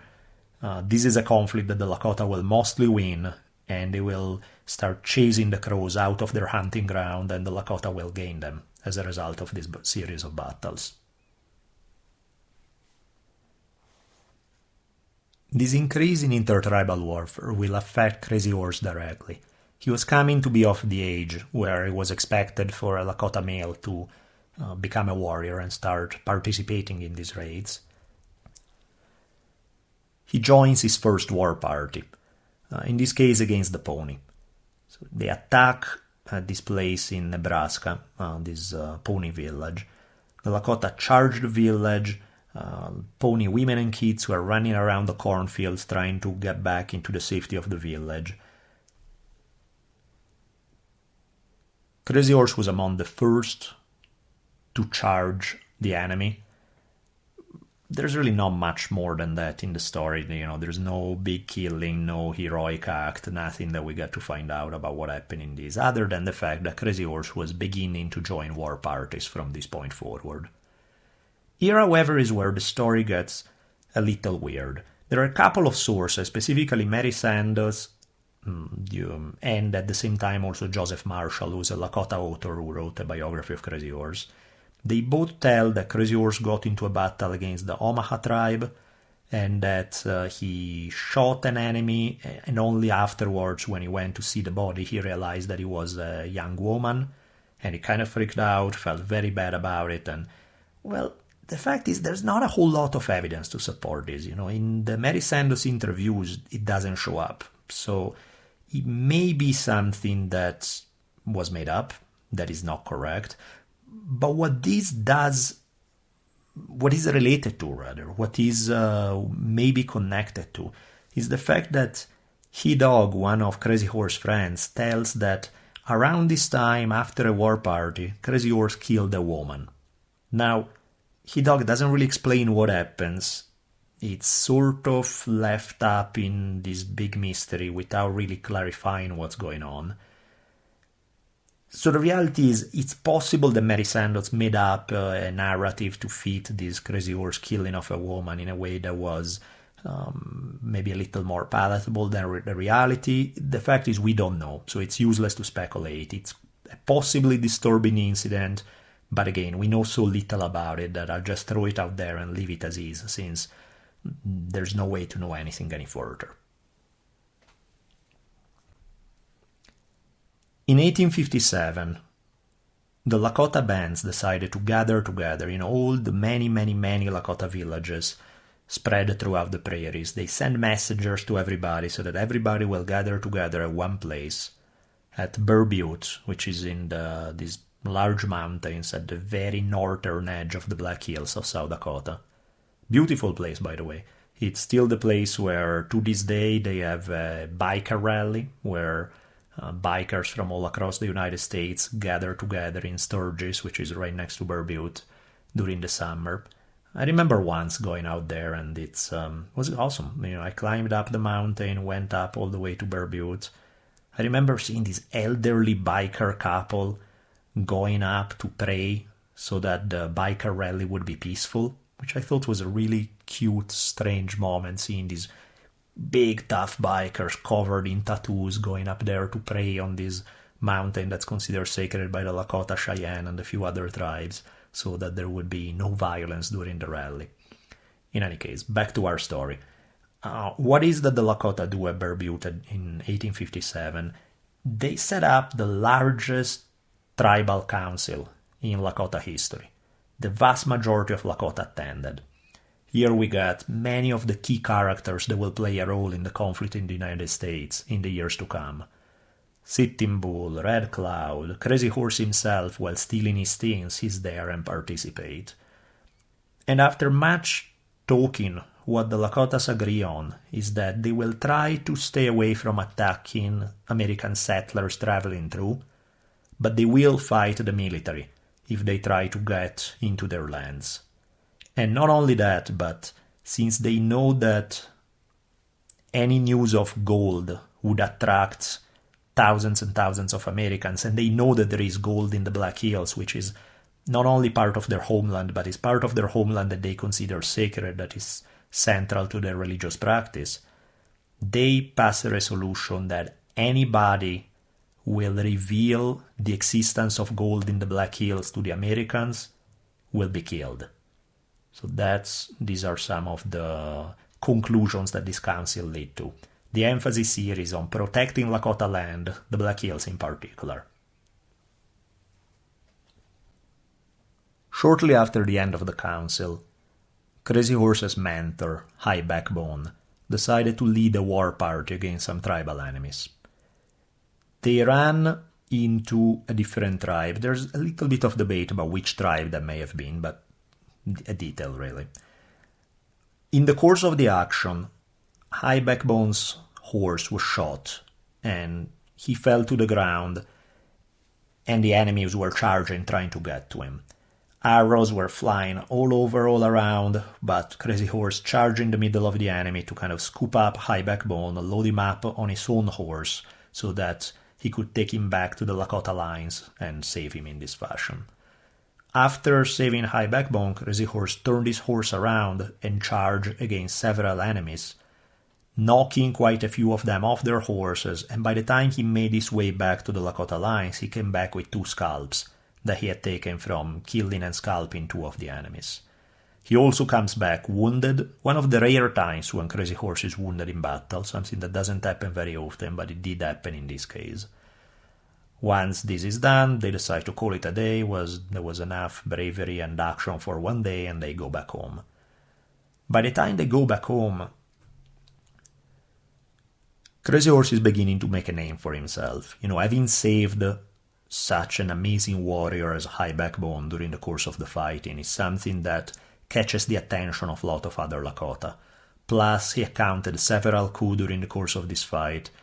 So, Crazy Horse's father, the elder Crazy Horse, decided to host a giveaway for his son. They give Crazy Horse a red eagle plume, which is in Lakota symbology. It's kind of the equivalent of a purple heart for modern day veterans. Once you're wounded, you get the right to wear this purple heart. It's among the Lakotas, you would get the right to wear this red eagle plume. And he also gained the right to wear 1 eagle feather for each coup he had counted, which apparently there were 5 of them. So, it was a big event. He had fought very well in this battle. His parents staged this big giveaway. And as part of the giveaway, the elder Crazy Horse gave his son, whom I keep calling Crazy Horse, he wasn't yet Crazy Horse yet, he'll finally become Crazy Horse in this case, because the elder Crazy Horse gave his son the name Crazy Horse, and he takes for himself a different name, Waglula in Lakota, which is translated as worm. So this is how the teenage Curly got the name Crazy Horse. It translated from the Lakota, the name Crazy Horse is Tashunka Witko. Witko is crazy, Tashunka is horse. There's a different story that some of Crazy Horse's descendants tell about how he got the name. It's still a war story. It's still about, in this case, a Shoshone war party attacking the Lakota camp. Crazy Horse avenging a woman that had just been killed in front of him by killing some of the enemies attacking the village. And again, they have a big giveaway, and the elder Crazy Horse give his son the name Crazy Horse. We don't know exactly for sure which one it was, but some kind of big heroic fight while he was either 17 or 18 years old, leading up to him acquiring the name that will make him famous. From this point forward, this point being about 1858, despite the fact that Crazy Horse was not the most sociable guy around, lots of people started following him, started acknowledging his leadership in warfare. Particularly many young guys figured that he was one of the most prominent warriors of their generation, and so they would follow him in battle. One of his friends, a guy by the name of He-Dog, says this about Crazy Horse's strategic approach to fighting. He didn't like to start a battle unless he had it all planned out in his head and knew he was going to win. Hard to blame the guy for good strategy. Another thing that made him an attractive leader is the fact that he would often kill enemies, but then he didn't count coup on that. What does that mean? Well, killing an enemy did not count coup in the system that popular among the Plain tribes that honored bravery. Counting coup was after either the enemy may be alive or after he's dead, whoever got to touch him first count coups. Why is that important? Because that means they are really close to the action. Again, somebody can be 100 yards away and shoot an enemy dead, but who's going to be the one who's right next by the body of the enemy, which means very close to the enemy lines. And the Lakota honor that, and so they say that in some cases Crazy Horse would kill an enemy, but he would refuse to count coup, letting instead some of the younger warriors win war honors in this way. So the number of raids he participated in increases dramatically around this time. In one particular occasion, during a fight with the Shoshone tribe, he's wounded. Again, I just said that it's rare for Crazy Horse to get wounded, and now we have 2 in a row. I swear from this point forward it doesn't really happen much more. But he was wounded in the calf, and his horse was shot down. So he kind of found himself on foot. The rest of the Lakota had been kind of running away from this counter-charge by the Shoshone. No one is coming to rescue him. He's right there kind of as an easy target. One Shoshone warrior was ahead of the rest and decided to kind of charge down Crazy Horse. Rather than running away, which would have been a suicidal strategy anyway, since, you're on foot and the other guy's on a horse, Crazy Horse turned around and charged the enemy, jumping onto the horse, unhorsing the enemy warrior, killing him, stealing his horse, and making his way back to the Lakota lines. In another occasion, a couple of years later, he's going to lead a big war party of Lakota and Cheyenne against a Crow camp in southern Montana. The story goes that he makes it almost inside the camp, and he starts fighting some of the Crows defending their village right at the edge of camp. During the course of the fighting, he jumps off his horse, kills an enemy in hand-to-hand combat, and scalps him right there within a few steps from the Crow teepees. The Crows at this point reorganize, they give chase, Lakota and Cheyenne run away, and again Crazy Horse demonstrates his bravery by kind of holding the rear guard. He let the other Lakota escape while he holds back some of the Crows by killing some of them and convincing the others that maybe they don't want to follow so closely when there's such a tough warrior watching the back of the Lakota column. In this way, he's gaining a great reputation for bravery, to the point that some of the Crows themselves acknowledge him as this amazing warrior. Clearly, they weren't too happy with him since he was making his fame by killing their people, but they did admire the bravery. There's a story about one Crow warrior saying, I'm gonna quote his words, "We know Crazy Horse better than we know you, other Sioux. Whenever we have a fight, he's closer to us than he is to you." That's quite a compliment right there. In the middle of the fight, he's always closer to the enemy than he is to his own lines. The guy is either really confident in his skills or borderline suicidal or a mix of both. But in either case, he seems to always come out unscathed from many of these fights.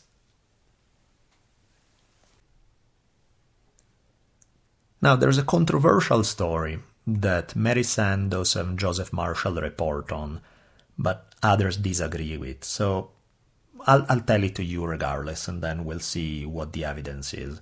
Story goes that during yet another raid against the Shoshone, when a whole group of Lakota are leaving camp, heading for a Shoshone village, one of the Lakota warriors, a man by the name of No Water, decide, I'm not feeling so good, my teeth are hurting, it's a bad idea for me to be part of this fight, I'm just gonna go back to the village. And why is this important? Because in the meantime, in the months prior to this, Crazy Horse had been flirting with a young Lakota woman named Black Buffalo Woman, who came from a very important family. She was the niece of the renowned war leader Red Cloud. So what does this have to do with the Shoshone, No Water, claiming a toothache and backing out of the fight and all of that? Well, the story goes that by the time Crazy Horse come back with the rest of the warriors from this raid against the Shoshone, he finds out that Black Buffalo Woman's family had given her away in marriage to No Water. Crazy Horse does not take it well. He's heartbroken over this, and he decides to console himself by going on more war parties to stay away from the camp and not be reminded about what just happened. This is the story as reported by Mary Sandoz and Joseph Marshall. Others argue that there really are no primary sources backing the story up. It's debated whether it happened exactly like this or not. We do know for sure that Black Buffalo Woman did marry No Water, And this is actually going to be a very important story that will come up later in Crazy Horse's life. But for the time being, let's leave it as is, since we really don't know whether this is legend or truth. There's certainly an element of truth to it, but we don't know if it really happened the way Mary Sandoz tells. In any case, regardless of the details of this particular story, something that was happening on a larger scale, many Lakota were beginning to depend on white Americans. Some of them finding the number of buffaloes dwindling every year, began depending on the government supplies, the ones that had been promised to the Lakota in exchange for letting American travelers go through their land. Whereas some bands were still very much independent, very much living the old lifestyle, others were growing increasingly dependent on the government supplies. And this created quite a bit of tension among the Lakota, the ones who were still living the old life and the ones who were not. Aside from what's going on with the Lakota, it is something else that happened around this period of time that will have a huge impact on life on the Great Plains. In 1858, in what will become eventually the state of Colorado, gold had been discovered, and this had attracted thousands of people to the area. This signaled the birth of Denver as a town.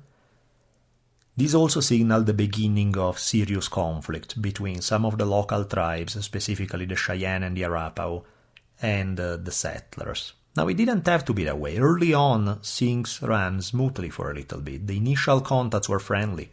There were even occasional intermarriages between Cheyenne and Arapaho women and some of the settlers. But over time, the situation was bound to get ugly. It's hard to be surprised in some way. Here you have more and more American settlers coming in, wanting more and more of this land that the Cheyenne and Arapaho are claiming for themselves. It's inevitable that something's got to give, Once the Cheyenne and Arapaho will start retaliating, the settlers will consider them thieves since they are stealing from them, but by the same token, the Cheyenne and Arapaho saw the settlers as thieves since they were taking their lands. So it was already a very delicate situation, and it's made worse by the fact that as time goes by, there increased the separation between the tribes and the settlers, and growing numbers of American citizens in this area begin to look down on their compatriots who were friendly with the natives, which is a recipe for disaster because in this very delicate situation, they end up shunning the very man who could mediate this potentially explosive scenario. Not all Cheyenne and Arapahoes responded the same way when faced with these attempts at grabbing more and more of their land.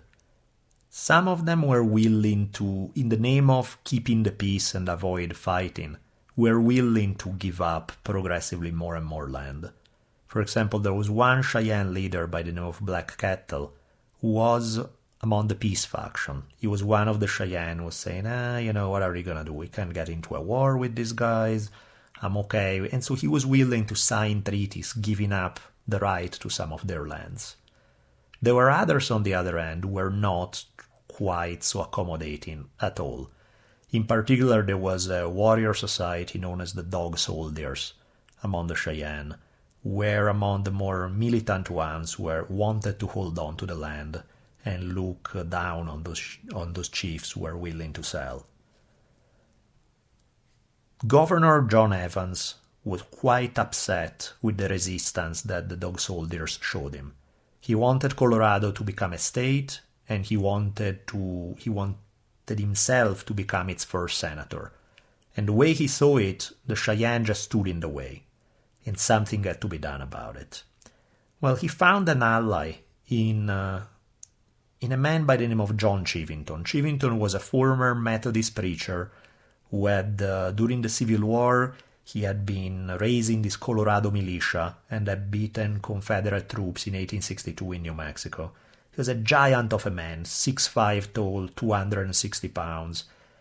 And Chivington, much like Evans, understood that the quickest way to win in political office was by going against Indians. That was in those frontier states, hating Indians was a very popular sport. This was made even more popular when the Cheyenne retaliated with acts of violence. For example, in one instance, a group of dog soldiers attacked some wagon trains carrying settlers to Colorado, and even killing a family within just a few miles out of Denver. So the newspapers went crazy with this. They started making fun of the militia for not being active enough and kind of reproaching them for this. The Rocky Mountain News, which was one of the main newspapers in Colorado at this time, wrote, and I quote, "A few months of active extermination against the Red Devils." This is what the Rocky Mountain News was asking for. Again, check out the language. A few months of active extermination against the Red Devils. That gives you an idea of how intense the whole thing was around the turn of the 1860s in Colorado. So Governor Evans told those Cheyenne who were for peace to separate themselves from the hostiles so he could tell who was who and there would be no mistakes. So there are a couple of these Cheyenne chiefs, for example, the Black Cattle that I just mentioned, another one named White Antelope. They traveled to Denver and asked the governor, "Hey, we want peace. Can you do something to make sure?" So the governor gave them an American flag, a white flag, the idea being they could put them up on their teepees so that if American soldiers ran into a Cheyenne camp and they saw those flags flying on top of the teepees, they would know that these were friendly Indians and they would not attack them. Well, that was the idea at least, but that's not the way it's gonna pan out. So in one case, John Chivington was leading the Colorado militia, decided to go out hunting against some Cheyenne, and he happens to stumble on Black Kettle's camp in 1864. Black Kettle, many of the Cheyenne warriors are out hunting, so the majority of the people in the camp are women, kids, elders, and they're all freaking out when they see armed men, these columns of armed men in the hills surrounding them. Black Kettle tries to reassure his people, say, don't worry, look, I'm going to wave our American flag, our white flag, they're going to recognize that we're friendly and they're going to leave us alone, this must be a mistake or something. But John Chivington was not the kind of guy who was not a big fan of subtlety. To him, peaceful Indian, hostile Indian, there was no such things. In his mind, all Indians were equally deserving of death. So, just because you have an American flag up on your teepee, that doesn't mean much to Chivington. And it's also possible that Chivington perhaps was happy to find Black Kettle's camp, because had he found the dog soldier camp, he would have been in for a fight. Things may have not been too easy for him, and he or maybe some of his men would have found themselves without a scalp in a matter of minutes. Black Kettle's camp, on the other hand, since they were not ready for war, made for an easy target. One of the men who were with Chivington, a man by the name of Silas Saul, protested. He said, "We can't attack these guys, they are peaceful. They are a bunch of women and kids, we can't do that." But Chivington replied saying, I quote, "I have come to kill Indians, and believe it is right and honorable to use any means under God's heavens to kill Indians. Damn any man who is in sympathy with an Indian." So that delivers the message quite clearly. So on November 29, 1864, Chivington's forces attack Black Kettle's camp. When the attack begins, Saul refuses to follow orders, and he does not want to tell the men who were serving under him to fire, because he said there are a bunch of women and kids who are coming forward essentially asking for mercy. Again, I quote from Saul's words, "I refused to fire and swore that none but a coward would. For by this time, hundreds of women and children were coming toward us and getting on their knees for mercy."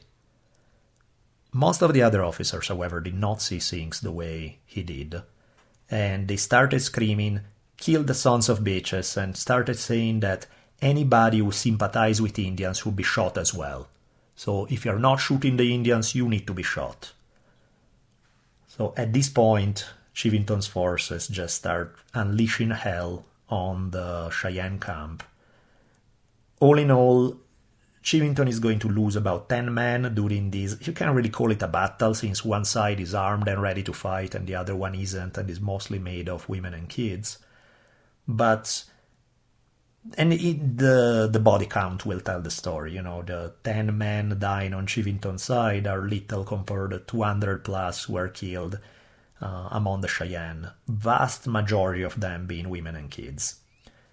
In the words of this interpreter by the name of John Smith, who was serving under Chivington, all manner of depredations were inflicted on their persons. They were scalped, their brains knocked out.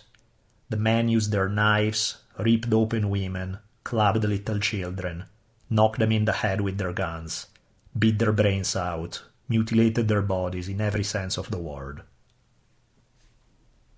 As massacres go, this is a particularly ugly one.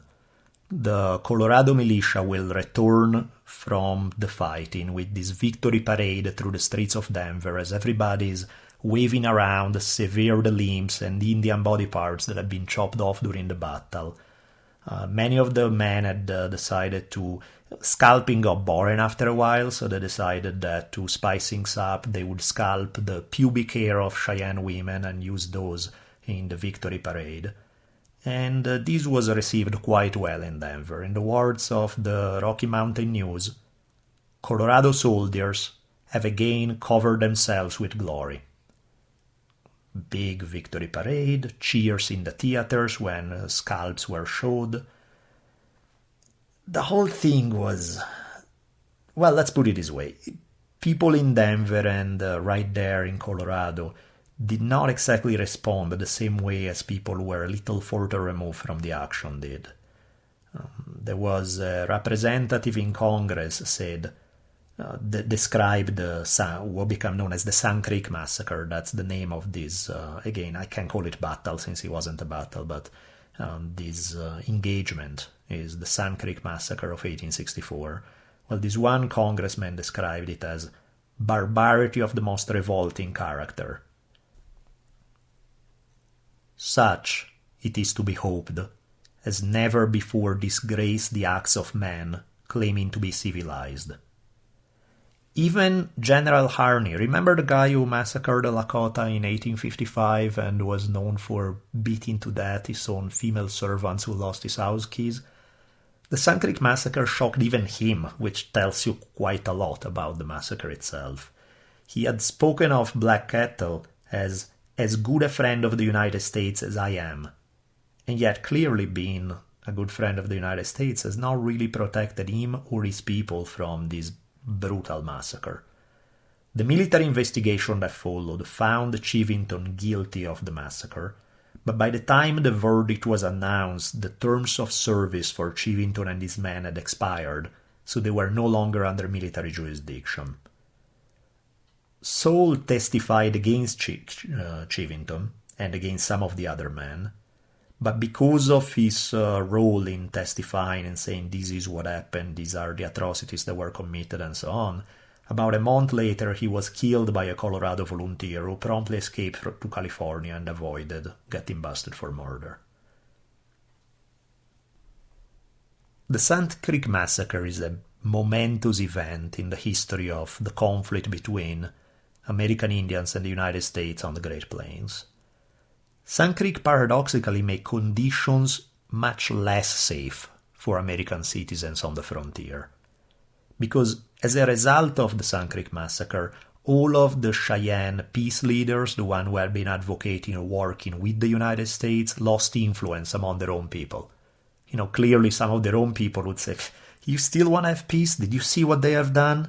What are you talking about peace? There is no peace. Black Kettle was for peace. Go ask him how that went for him." So as a result of this, the war faction among the tribes grew in strength. Following Sand Creeks, some of the survivors who had seen their family members chopped to pieces in front of them went to visit some of the other Cheyenne camps and went to the Lakota.